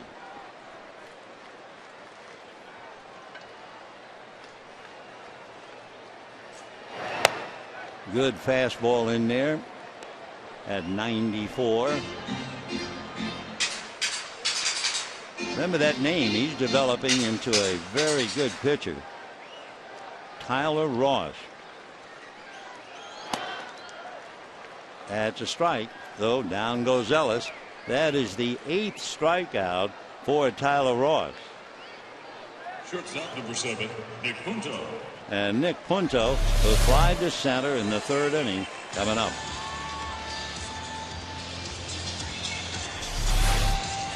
Tyler Ross had a dream fulfilled. He always wanted to join the Oakland A's. As a kid, he played right outside the Coliseum, and he was drafted by the A's in the 2nd round in 2008. So Tyson Ready to work now with one out. Drag bunt is left at the plate, 0-1. He came up to the A's in 2010. Had a record of 1-4. Went back down to the minors. Came up again in 11, and he was 3-3. Came up in 12, and that was the bad year. He had 2 wins and 11 losses. So eventually they traded him, and the Padres now trying to bring him along, and he's certainly there today.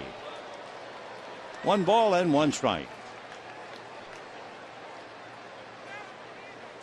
Tyson Ross, his father is Dr. Willie Ross.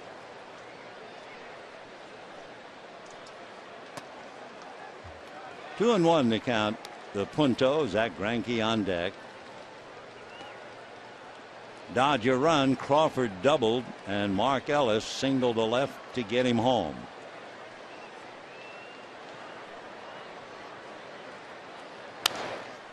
Two and 2 the count to Nick Punto.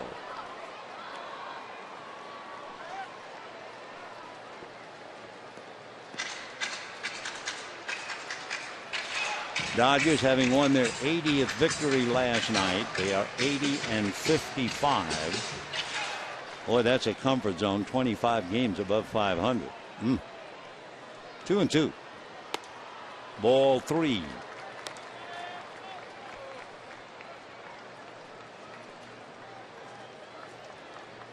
Ross has struck out 8, and he has walked 1. It was the first man he faced in the first inning, Carl Crawford. And that's a strike, Nick. Now you're going to have to go and get your bat. Oh, the embarrassment of it all. That is not winning a friend with a plate umpire either. Pitcher number 21, Zach Greinke. Punto looking, slinging the bat away. Starts to go to first. Knows he's done. And now quietly makes the long walk. So Punto strikes out. That's 9 strikeouts for Tyson Ross. Good hack by Zach Greinke.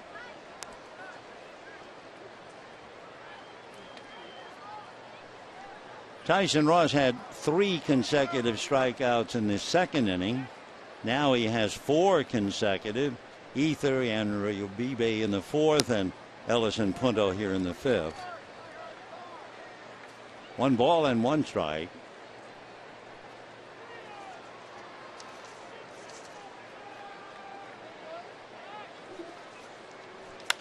And a shot up the middle.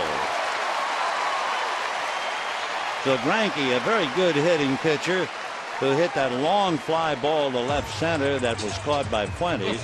This time a 2-out single up the middle, and the batter will be Carl Crawford. So Greinke 1 for 2. Chopper right on by the mound. Crawford has walked and doubled.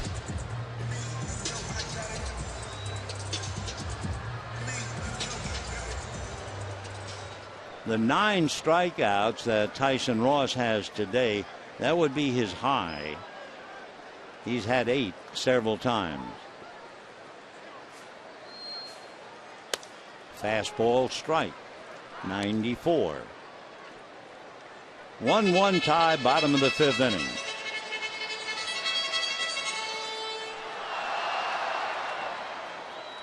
Greinke standing over at first is going to second. The pitch a strike. The throw is high. He has stolen it.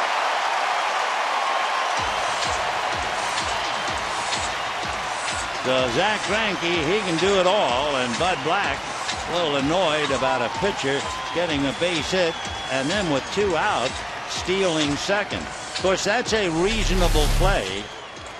He takes kind of a walking lead and then just takes off. Hundley's throw is high and he's in there.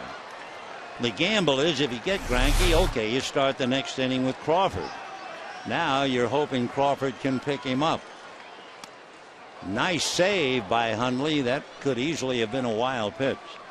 Greinke with the bat this year, as he stands out there at second base, is hitting .354, 17 base hits, It is the second stolen base for him this season.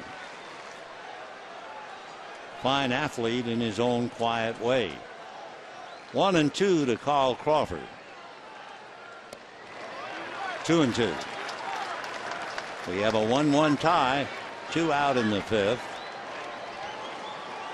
Padres will have Amarista, Jerko, and Blanks in the 6th.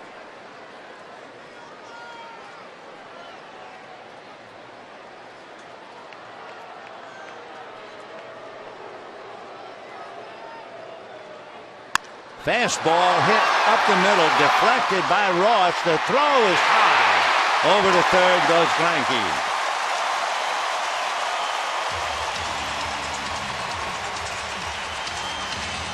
So Crawford gets a base hit on a ball that was touched by 2.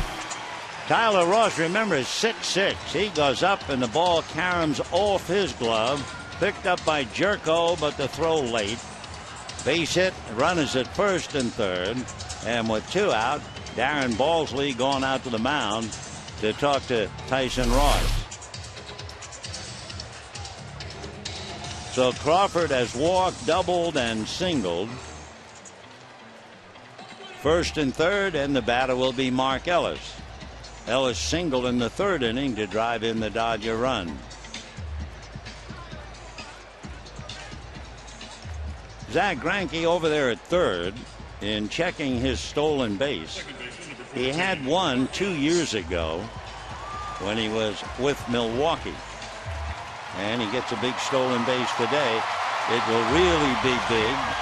Should Ellis get him home. So the Dodgers first and third with 2 out. Back-to-back singles by Greinke and Crawford. Mark Ellis struck out, single to left. Last night, his game-winning RBI was a base hit to right. Fastball for ball 1.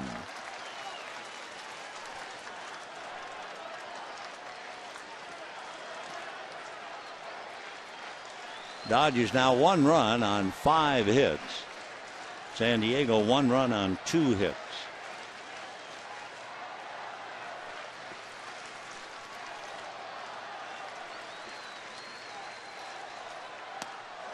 One and one. Tyson Ross with a runner at third. You look it up. He has 5 wild pitches. Dale Thayer, a right-hander, gets up now in the San Diego bullpen. Tyson has gone over the 100 pitch mark, 102. 1 and 1.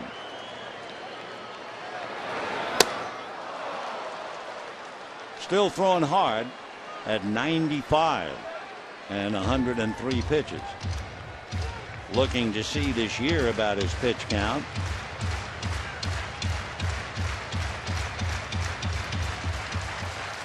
(109). Well, he's still got a few to go. 103. 1 ball and 2 strikes. Off the plate.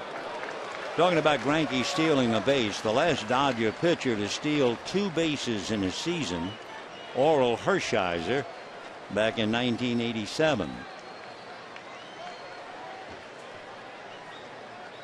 So Greinke at third, Crawford at first. 2-2 to Mark Ellis. Shake swing, he's done. So Ellis strikes out a second time. 10 strikeouts for Tyson Ross. The Dodgers no runs, 2 hits. For the second time he has struck out the side, and we're still locked in at 1.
highlight show you've been waiting for, and it is here.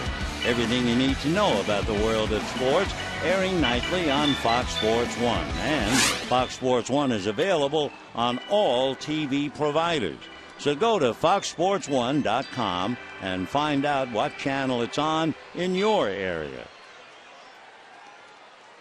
Tyson Ross has struck out 10 Dodgers in 5 innings. That's a career high for him. Zach Greinke has struck out 6. And we move to the 6th inning. Amarista, Jerko, and Blanks. Amarista grounded out in the 1st inning, single to left to drive in the Padre run in the 3rd. Runs up as if to bunt. A change for a strike. That came up there at 73. 0-1 to Amarista. Alexi hitting .266. Runs to bunt or to distract. 1 ball and 1 strike. Amarista has had 3 games where he's knocked in 4 runs. 1 ball and 1 strike. Big swing, high foul, Uribe. Plenty of room. 1 away. So Amarista fouls out here in the 6th. Jed Jerko coming up. Jerko popped up, struck out, 0 for 2.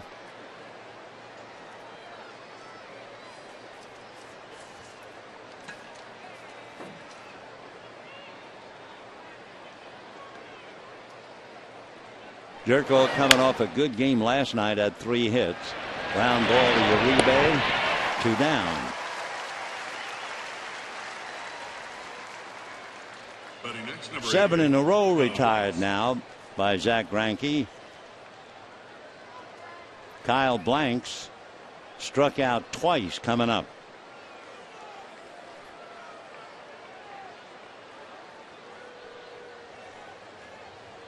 One in the 6th. Dodgers will have Gonzalez, Puig, and Ethier in the bottom of the 6th. Ball 1.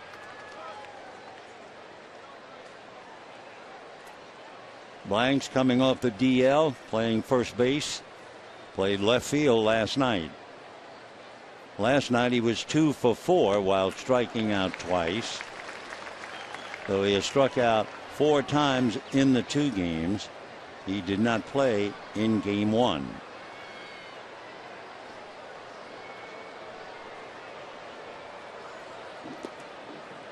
Two and 1 to count. Greinke with a record of 13-3. More importantly, he's made 22 starts, and the Dodger record on those 22, 18-4. Comes in with a 5-game winning streak. Foul back, 2-2. A carryover year, 2008 into 2009. Zach Greinke had a 9-game winning streak. During this streak, he has struck out 21 and walked 2. So far in this game, he has struck out 6 and walked 2. Ground ball, Uribe is going to get them all. So 1, 2, 3. 8 in a row retired by Greinke, and at the end of 5.5 innings, a 1-1 tie.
A look at the National League West and have an update. Giants 5-1 over Arizona, top of the 6th inning. Hector Sanchez having a big day. Hunter Pierce just hit his 17th home run. So Patrick Corbin went 5 innings and he's out of there. Colorado, the Dodgers' next stop, and they're leading Cincinnati 6-2. Meanwhile, here, Tyson Ross has surrendered from the mound after turning in a great 5 innings, striking out 10 and allowing 1 run. And a local boy, Dale Thayer, he was born in Fountain Valley and lives in Huntington Beach. He went to Edison High School and then Cal State Chico. So Dale Thayer picking up. Gonzalez, first ball swinging, grounds to Jerko. Just like that, 1 away. So Tyson Ross held the Dodgers to 1 run, 5 hits, while striking out 10, a career high, and it doesn't get him anything except to hang in there. Boy, he was great. Now Puig hit back to the box, single left, 1-4-2. Facing Dale Thayer. Thayer, drafted by the Padres, but first came up to the big leagues 4 years ago with the Rays, and Puig unloads into deep left center. She is gone on Cuban Heritage Day. Que viva Cuba! Viva Yasiel!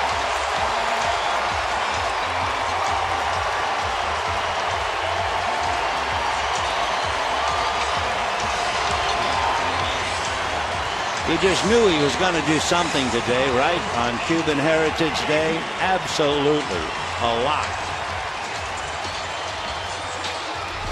So the Dodgers take a 2-1 lead.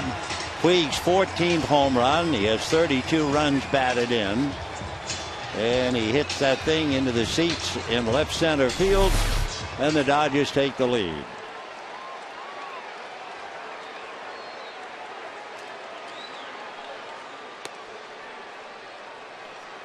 For Dale Thayer, in looking at his work, good ERA of 2.8. That's the 7th home run that Dale has allowed.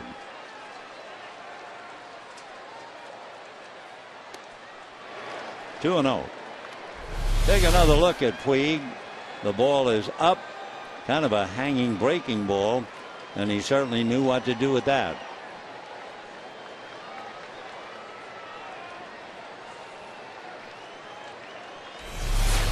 Two and 0. And a high fly ball to left center. This one's playable. Fuentes is there to make the catch. So 2 out, 6th inning. Dodgers lead 2-1. Juan Uribe coming up. So Greinke, through 6 innings, has made 82 pitches, and he's been given a 1-0 lead. Another breakdown and insight, let's say, on Yasiel Puig. He has 14 home runs. 7 of the 14 have been hit on the first pitch.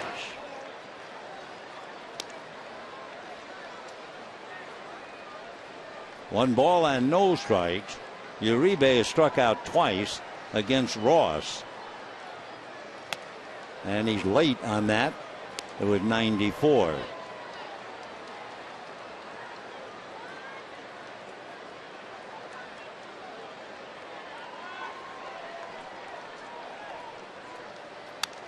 Foul back.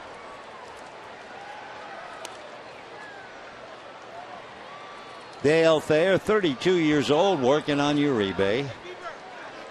1-2 to count. Thayer basically fastball, slider, and a change. And for Uribe, bad day. He strikes out 3 times. However, Yasiel Puig stands up and lets out a roar. Take another look. Boom. 14 home runs, 7 on the first pitch, and the Dodgers lead 2-1.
AT&T. Rethink possible. By CarMax. Start the search for your next car at CarMax. And by Snow Summit Adventure Park. Ride, bike, hike. Check out all the new Adventure Park at snowsummit.com. Thanks to Yasiel Puig's 14th home run, the Dodgers take a 2-1 lead into the 7th inning, the same score they beat the Padres last night. Zack Greinke pitching a very tough game. 6 innings. He's allowed 2 hits, 1 run, struck out 6. He'd retired the last 8 in a row, and he's trying to win his 6th in a row. And ball 1 to Mark Kotsay. One other note about Puig. We told you 7 of his 14 home runs hit on the first pitch. If he puts the first pitch in play, he's hitting .607. Yasiel.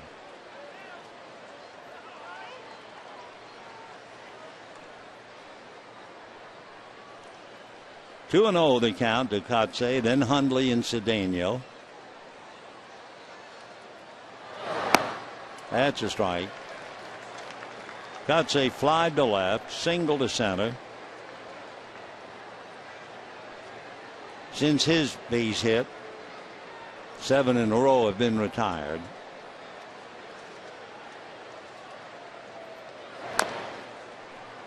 Two and 2 the count.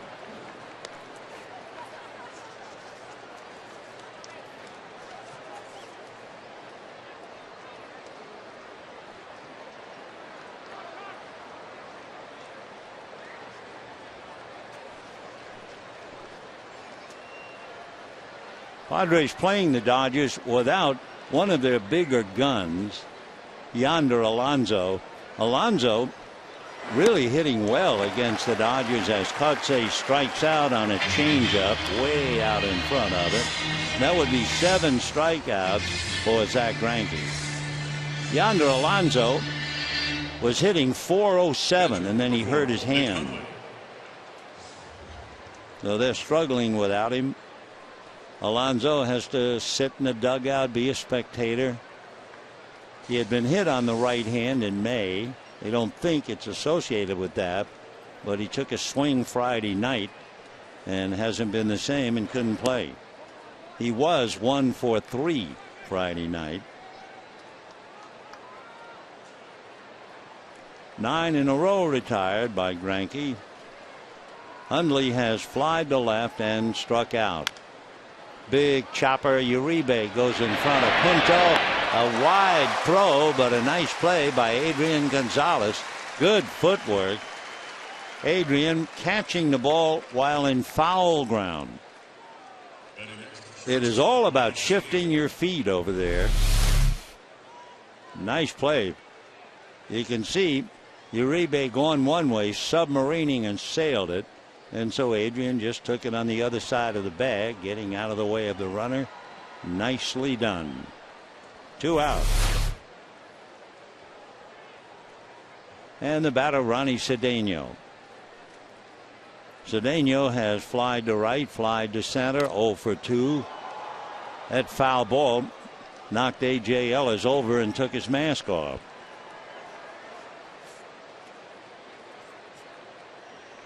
Ten in a row retired now by Zack Greinke.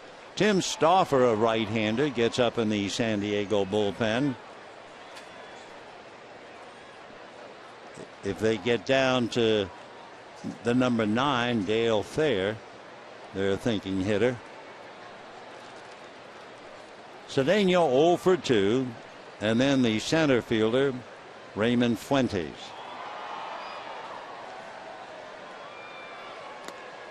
One ball, one strike. Dodgers scored a run in the third. The Padres scored a run in the third, and the difference, a 1-out home run by Puig in the 6th. So it's 2-1. Dodgers were in the 7th, 2 away. On the inside corner. Cedeno didn't think so. They count 1-2.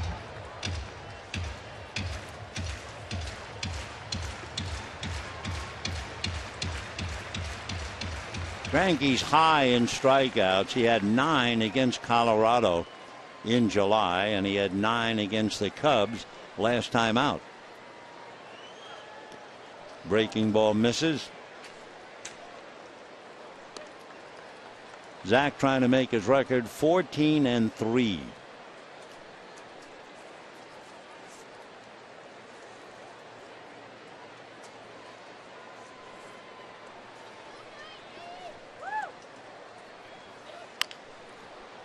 Chopper foul.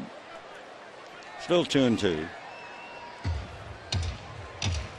Dodgers trying to get their record 51-13. And it all started having lost 2 in a row to San Diego and winning the 3rd game on the 22nd of June. That was the beginning of a whole new season. Going from 9.5 back to 10.5 in front. That's a swing of 20 games. 2-2 the count to Cedeno. He has a little 8-game hitting streak on the line today, and he's 0 for 2. Little fly ball to right. Puig is right there. So 11 in a row retired by Zach Greinke, and we're heading to the bottom of the 7th inning. 2-1 Dodgers.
Today, the Dodgers take the lead thanks to Yasiel Puig's 14th home run, 2-1.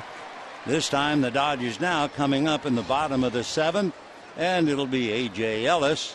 He'll be followed by Nick Punto and then Zach Greinke. A.J. Ellis has struck out twice.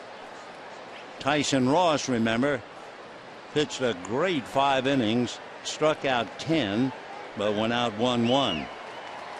So Dale Thayer, who gave up the home run, and the first pitch 0-1 to Ellis. San Diego, two different teams when they play home and when they're on the road. We've talked about that.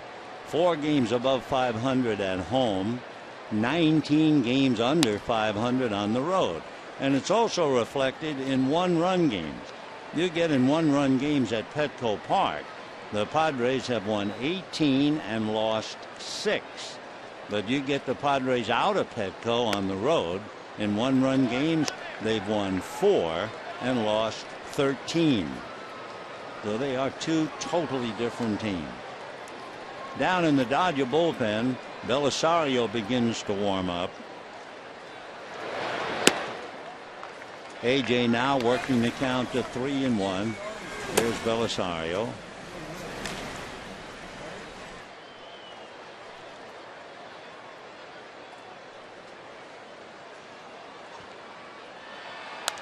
Sliced foul out of play. Zach Greinke sitting back. Rick Honeycutt talking to him. Greinke looks like he's going to continue in the game. Last time he wanted to go all the way against the Cubs. They let him go, and then in the 9th inning he gave up a couple of runs to the Cubs and they had to hook him. A.J. Ellis having a tough game, strikes out for the 3rd time. And we have 1 out in the 7th. Remember the Twitter poll? Do you like that baseball has expanded rosters for the last month? And overwhelmingly, 84% of you say yes. Okay. What you want is what you get. And the batter is Nick Punto, for instance. Among others, D. Gordon has been called back up for another look. And the idea, you have somebody extra, you can burn him up. If you just need a pinch runner, he's your man. 1 ball and no strikes to Nick Punto. So Thayer picks up his 2nd strikeout. So the Dodgers have struck out 12 times already, but they're leading 2-1. Jerry Hairston coming out on deck. He'll bat for Greinke. Greinke made 82 pitches going into the 7th inning. Wound up making 95 pitches. After 105 pitches, they took out Tyson Ross. So 95 is enough in this heat. Boy, you talk about a learning lesson for all of these players in this rare, humid day. And take a local player like A.J. Ellis catching today in the heat. It's got to be tough. And then he can understand why people in the Midwest and the East talk with reverence about Johnny Bench, who caught in terrible heat, terrible humidity, game after game, and was unbelievable. Because it has to sap the strength of as strong a man as ever played the game. Of course, if you played on AstroTurf, it was a nightmare. So A.J., you don't have to tell him about how tough it is catching in the heat. And here's Jerry Hairston now batting for Greinke with a 1-out walk to Punto. Hairston hitting .234, 2 home runs, 22 runs batted in. Coming off the bench, he has 7 hits as a pinch hitter and 4 runs batted in. Hairston last night broke his bat, led off the 7th inning as a pinch hitter, and came around to score a tying run.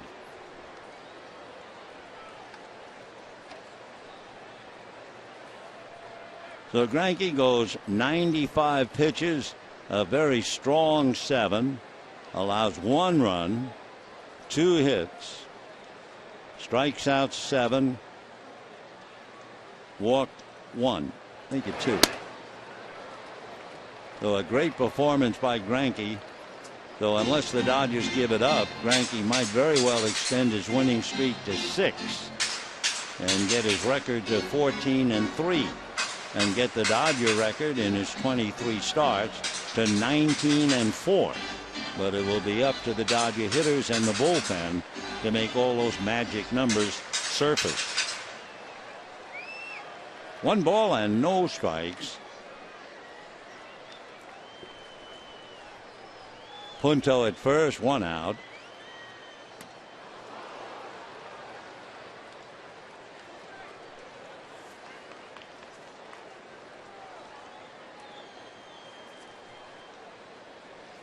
Hairston swinging so hard almost hurt himself. Jerry played with the Padres back in 2010, hit .244, but he had 10 home runs and 50 runs batted in for them. Then he moved on to the Nationals.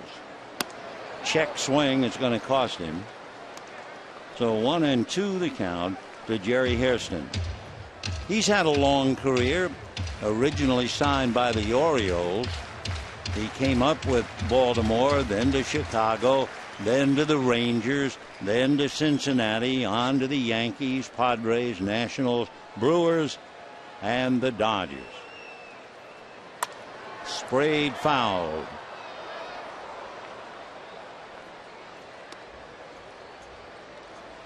Third generation black major leaguer in history, Jerry Hairston. Been a very valuable player for a lot of ball clubs. 37 years old. 1-2. And a drive into left center. Fuentes moving over. Makes the catch. Back to first goes Punto.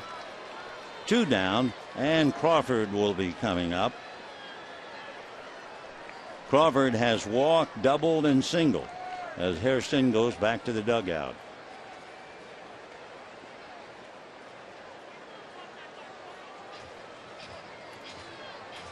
Darren Balsley going back out to the mound and will make a change. Dale Thayer is coming out. Looks like they're going to the bullpen, so we'll be right back.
Today, Tyson Force and Zach Greinke. Greinke is still in there. Ross finally came out after 5 innings, made 10 more pitches than Greinke, but they were locked in 1-1. another remarkable pitching duel. Ross, by the way, struck out 10, a career high. Greinke has struck out 7. Though we have seen pitching, good pitching, and more of it today. Colt Hines, a left-hander, we saw him briefly. He's from Oklahoma City. Colt was an 11th round pick. Padres out of Texas Tech. Also spent 2 years in North Central Texas College before going on to Texas Tech. His father, a general contractor, and his mom is an engineer. His father was also in professional rodeo, and he has a grandfather and a great uncle who played pro football. So Colt Hines, H-Y-N-E-S. Crawford, a chopper to the right side, and that will do it. One pitch to end it. Dodgers leave Punto, who walked, and that'll do it for 7, with the Dodgers leading 2-1.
MLB.TV celebrates 11 years. You can catch the rest of the 2013 season in high definition quality. Watch every out-of-market game live on more than 350 mobile and connected devices. So visit MLB.TV today. Baseball everywhere. They've got plenty of good baseball here. Ronald Belisario now picking up for Zach Greinke, who went 7. It means that Greinke now has 4 starts of at least 7 innings with only 2 hits allowed this season. All 4 have come conveniently enough against National League Western teams. He had one against San Diego, had one against Colorado, and he's had 2 against Arizona. So Ronald Belisario picks it up with a record of 5-6. Belisario will pitch to Fuentes, then a hitter. Jesus Guzman will bat for Hines, and then Will Venable. Fuentes walked, scored a run, struck out, 0 for 1, and promptly greets him with a solid base hit. So Fuentes, a leadoff single, the tying runs aboard for San Diego. And Jesus Guzman will be coming up. Guzman hitting .238. He has 8 home runs, 30 runs batted in. Guzman played first base last night and went 0 for 4. He played left field in game 1 and went 1 for 4. Base hit, scored a run. So Guzman up there hitting for Colt Hines, who came in and made 1 pitch and comes out of the game. We'll have to keep an eye on Fuentes. He runs well. Big thing, no experience as far as the pitcher's move is concerned.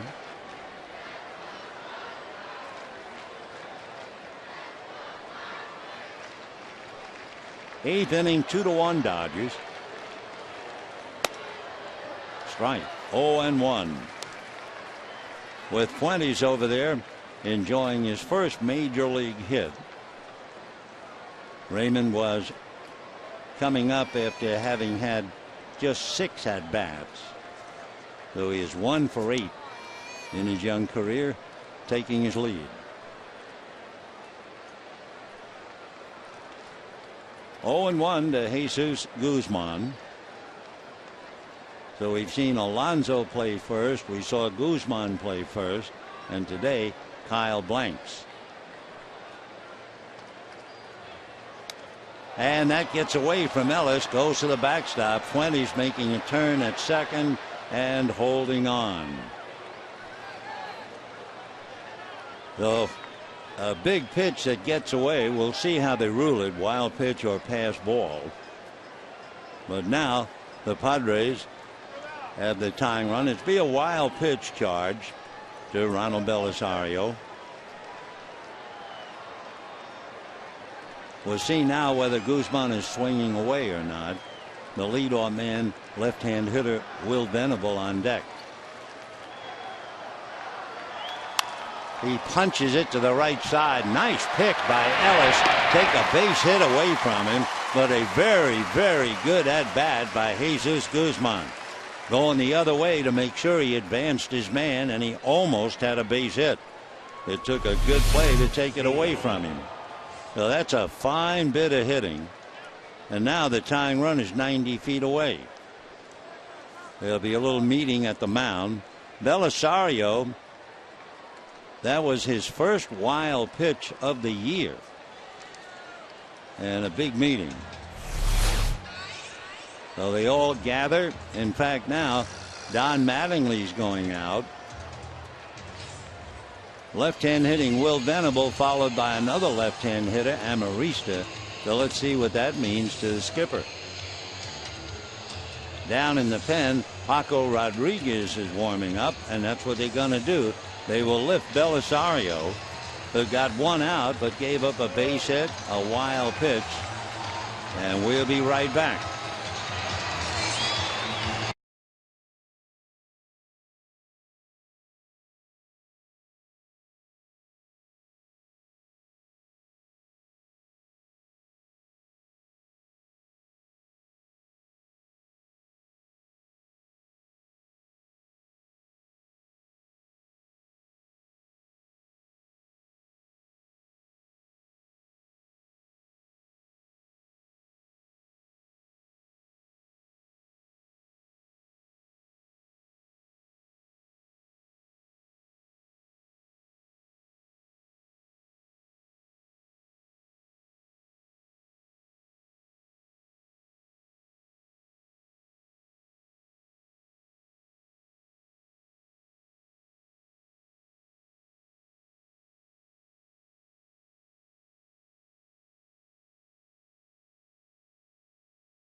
Went to third on a ground ball.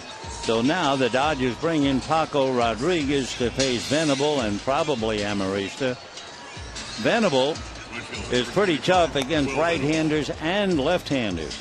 Against left-hand pitching, Will Venable has 6 home runs and he's hitting a solid .279. So Rodriguez has a tough assignment. Starting off with Venable, the infield has to play up with a runner at third, 1 out, and the Dodgers trying to hold on to a 2-1 lead. Venable today lined out to first, walked, and lined out to second. So he's hit 2 bullets, but right at people. And Rodriguez, a huge assignment. Paco off the rubber. Down in the Dodger bullpen, the winner from last night's 2-1 game, Brian Wilson, gets up and starts to throw.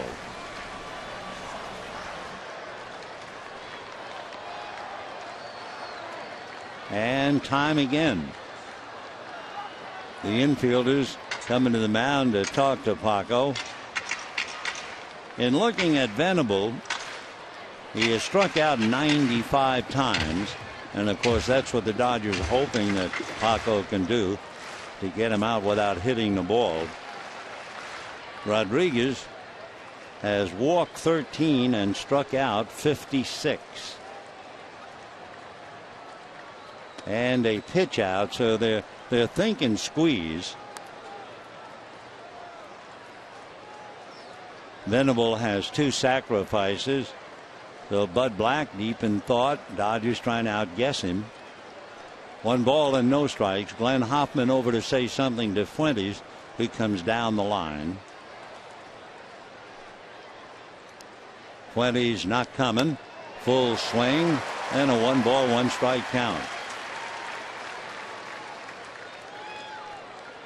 So a very tough moment in a tough ball game. Over in Arizona, Giants lead the D-backs 5-2, top of the 8th inning. 1 ball 1 strike.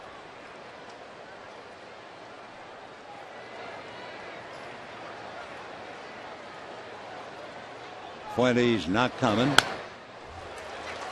So with 2 strikes on Venable, it is doubtful they try to squeeze, but it was certainly subject number 1. Infield stays up, 1-2 the count. Outfield straight away, shallow in the corners. Crawford and Puig are both up. 1-2 to Venable. Breaking ball just off the plate. A veteran player able to stay in and take that with 2 strikes. Will, of course, came up to the big leagues to the Padres back in 2008. 2-2. Got him. Big curveball. Huge out. So Venable strikes out on a big sweeper. It's up there and way out there. The strikeout number 1 for Paco. Another left-hand hitter due up, Amarista, and he will not come up. Chris Denorfia, the right fielder, right-hand batter. Denorfia last night was 0 for 3 with an intentional walk. And in the first game in the series, he was 2 for 5. By striking out Venable, it means that Paco Rodriguez now, the hitters, the left-hand batters against Paco, are hitting 126, and he has struck out 39.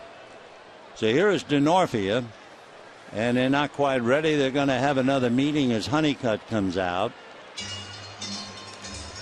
And looking at Paco Rodriguez facing Chris Denorfia, Denorfia is 0 for 3 against him in the past.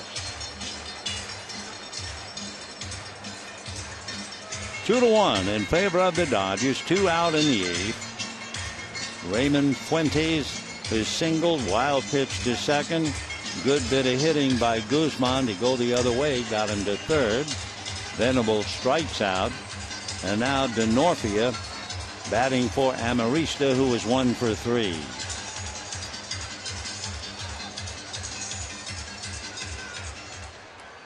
Denorfia batting .303. 3 home runs, 31 runs batted in. Once upon a time, he was almost an automatic out against the Dodgers. No longer. He has plagued them. And a strike. He's become a terrific hitter. To give you an idea of how valuable Denorfia is, with a runner in scoring position and 2 out. He's hitting .356. 0-1 the count. Fastball 0-2.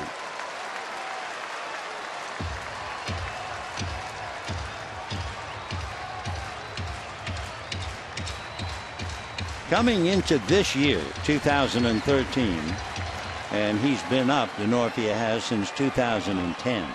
He was hitting .144 against the Dodgers. This year, way over .300. Comebacker knocked down by Paco and throws him out. What a relief job by Paco Rodriguez to strike out Venable and get DeNorfia on a comebacker. So the Padres lead the tying run at third. Good defensive play by Paco on Cuban Heritage Day. So Puig and Paco rejoice, and the Dodgers lead 2-1.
Eighth inning, San Diego makes a couple of moves. First of all, Logan Forsythe comes off the bench. He will play third base and bat ninth. And in the number 2 slot, originally occupied by Amarista, then DeNorfia batted for him, and Tim Stauffer comes in with a record of 2-1 in his 35th game. Stauffer protected a 2-1 lead in the 7th inning in Arizona. Pitched a scoreless 8th. Padres came back and won that game 5-1. He also had a shutout 7th inning the night before for San Diego, and they're asking him to come up with some outs here in the bottom of the 8th. He'll be facing Mark Ellis, Adrian Gonzalez, and Yasiel Puig. By the way, Paco Rodriguez got the job done on 7 pitches, and what a job to strike out Venable and get DeNorfia on a comebacker. So Paco has done a remarkable job. A lot of people have done remarkable jobs to be 10.5 games in front. And here's Mark Ellis, knocked in a run in the 3rd inning that tied up the game. Puig's home run put the Dodgers in front.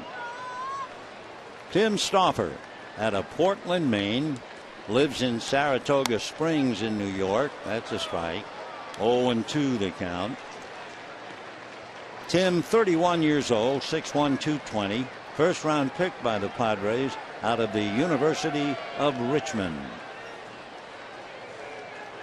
If you are looking for an honest man, Stauffer's the man.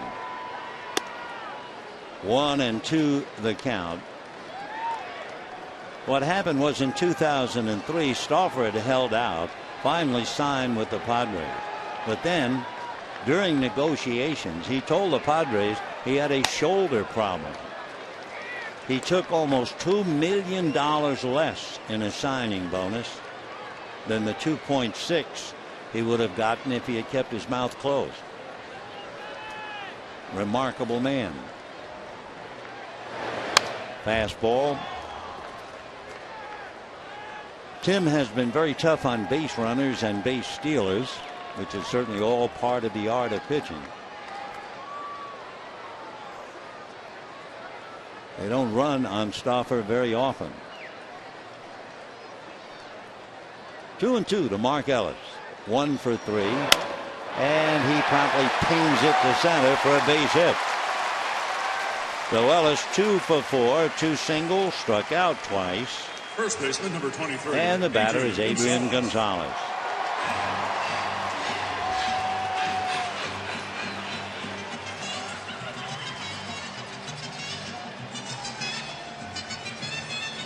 Adrian hit back towards the box, struck out, grounded out. Hitting .293. Mark Ellis 2 for 4 at first base. We're in the bottom of the 8th. And ball 1. Stauffer has been around, though we'll look and see about the past to learn a little bit about the present. Adrian Gonzalez 0 for 2 against him. Mark Ellis 3 for 6 against him with that base hit. Yasiel Puig 1 for 3 against Tim Stauffer. Home runs by the Dodgers against Stauffer. Adrian Ethier. Andre Ethier has 1. Hanley Ramirez has 1. Juan Uribe has 1. Sprayed foul off to the left. 1-2. Dodgers win 2-1 last night, lead 2-1 today. When the Padres come up in the 9th, it'll be the heart of the lineup. Jed Jerko, Kyle Blanks, Mark Puxey, and if anybody gets on, Hundley.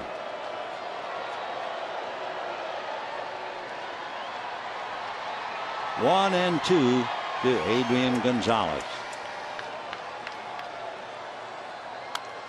Foul back.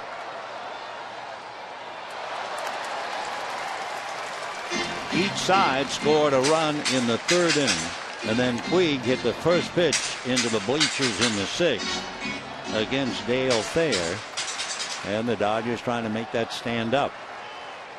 Puig on deck.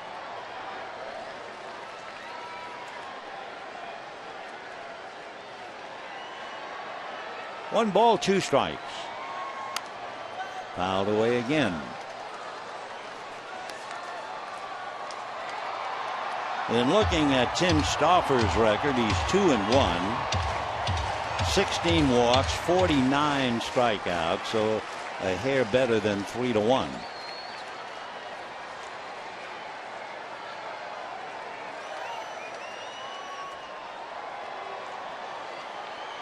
Tim basically fastball, curve. He has a cutter, changeup, and a knuckle curve, and he just takes care of Adrian Gonzalez.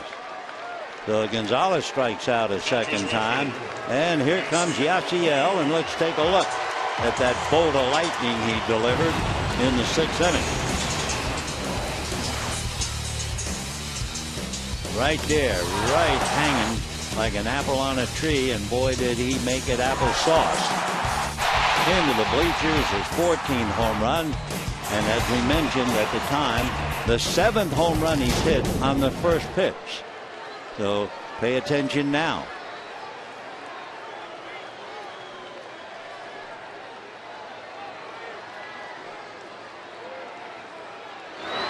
Yep, first ball, high chopper to third, the play to second just in time.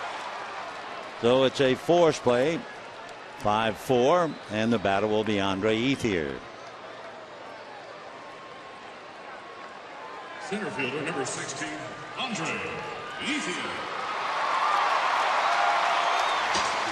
Yasiel Puig over there at first base was thrown out trying to steal in the 4th inning. So we'll see. His record is not very good. 10 stolen bases, but he's been caught 8 times. So Andre Ethier ready to check in.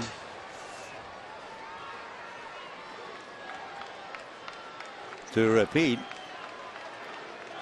Ethier against Stauffer has a home run, and he is 7 for 20 against him. So he's hitting .350 against the right-hander. Down in the Dodger bullpen, to no one's surprise, Kenley Jansen begins to warm up.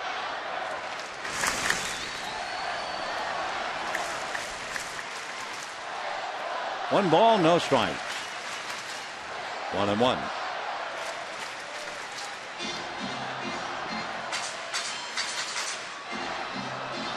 Dodgers trying to win their 51st game. It all started with a victory against San Diego in San Diego after they lost the first 2 games of the series. June the 22nd, they won 1 game. 2-1 to Andre.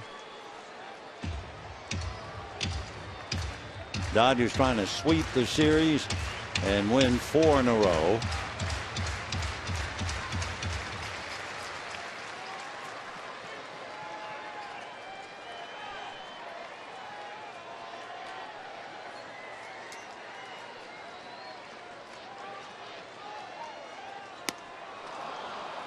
Two and two. Ethier has struck out twice, flied to center.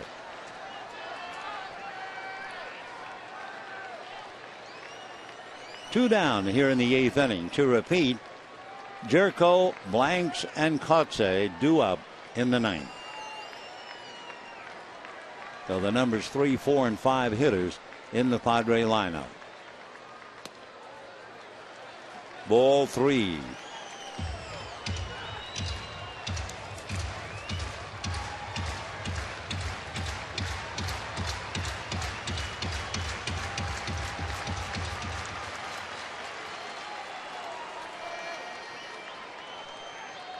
It's been Ross, Thayer, Hines, and Stauffer. There goes Puig on strike 3. So Andre Ethier strikes out a 3rd time. Boy, we've seen a lot of whiffs today. And at the end of 8, 2-1, Dodgers enter Kenley Jansen.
And 3 record, trying to win 6 in a row, and he had a 7 brilliant innings tucked in under his belt.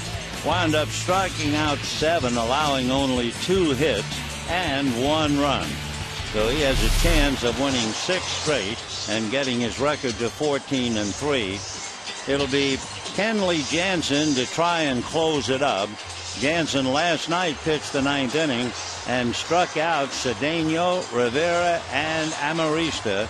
So Kenley, with 3 strikeouts last night, adding that to his rather remarkable number, he has walked 12 and he has struck out 98. So better than 8-1. For the Dodgers, the paid attendance today, 52,168. That would be the 22nd sellout. And boy, the Dodgers are certainly indebted to you for your attendance. And they have certainly returned that with some exciting play. Add 52,000 roughly, and the Dodgers now 3,200,000 and some odd thousand, with 10 more home games. 0-1 to Ted Jerko. He starts him with a 93-mile-an-hour fastball. Jerko popped up, struck out, grounded out, went 0 for 3 in 6 innings against Zach Greinke. And the Mountaineer from West Virginia has an 0-2 count. 16 home runs. He hit 8 of them in the month of August. So he had an individual month like the Dodgers had a great month. Just off the plate. 94-mile-an-hour cutter that just ran away.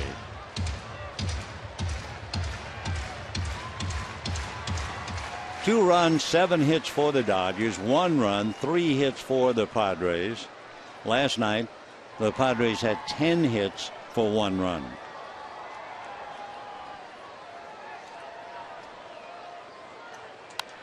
Little sliced foul off to the right.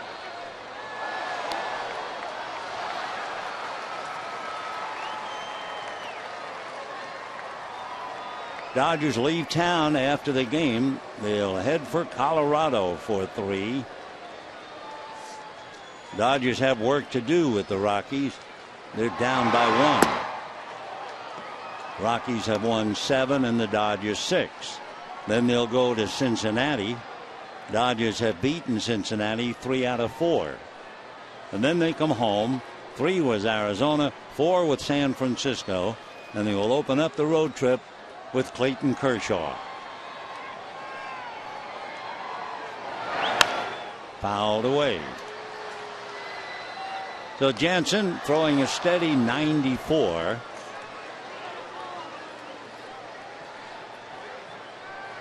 Kyle Blanks on deck, and then Mark Kotze. 2 balls, 2 strikes. Got him. What a great pitch from 94 to 84, and sitting here watching his delivery, you'd swear it was going to be a 94-mile-an-hour fastball.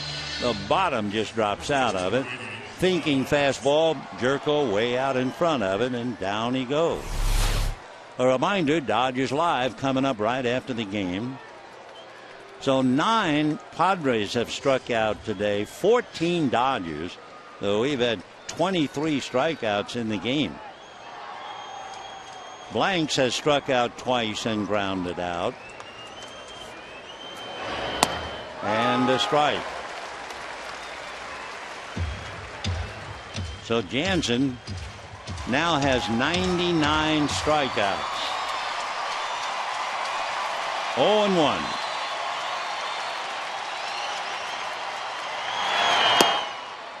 One ball and 1 strike. If the Dodgers can hang on, they will have won 9 of 16 from San Diego and 5 of the 9 here. 1 ball, 1 strike. That's a strike.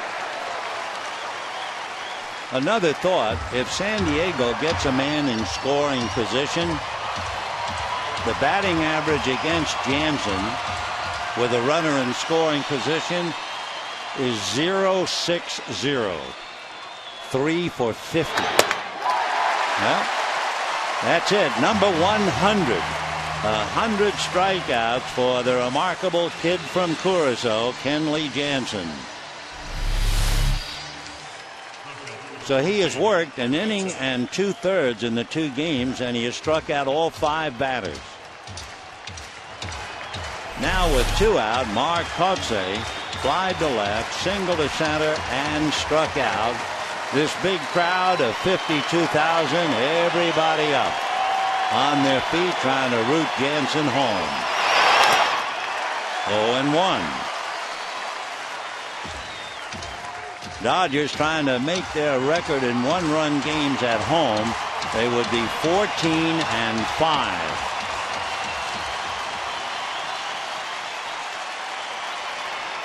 Oh, and 1 to Kotze. Nick Hundley on deck.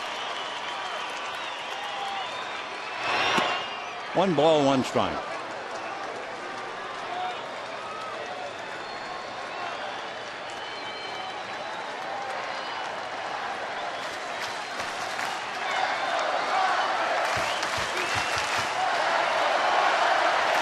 One ball and 1 strike. High bouncer up the middle. Mark Ellis backhands, throws, gets him. Kenley Jansen comes in, retires 3 in a row. Nice defensive play by second baseman Mark Ellis to end the game. So the Dodgers sweep 3 against a very tough San Diego ball club. Jansen made 14 pitches to get the job done. He made 18 pitches to finish him off in the first game. San Francisco is leading Arizona 5-2 in the 9th inning. The Dodgers have a chance of leaving town 11.5 games in front of Arizona, but the Diamondbacks still have the bottom of the 9th inning. But a sweep, the Dodgers rolling merrily along. They are now 51-13 since the 22nd of June. Since they finally beat San Diego after losing 2 in a row in the border city, they've just turned around. They have now won 17 series. They're 5-4 at San Diego here to win the series. They are 9-7 with the Padres. Remember, they have 3 games left with San Diego, starting on the 20th of September in San Diego. Well, stay tuned for Dodgers Live coming up next. Good afternoon, everybody.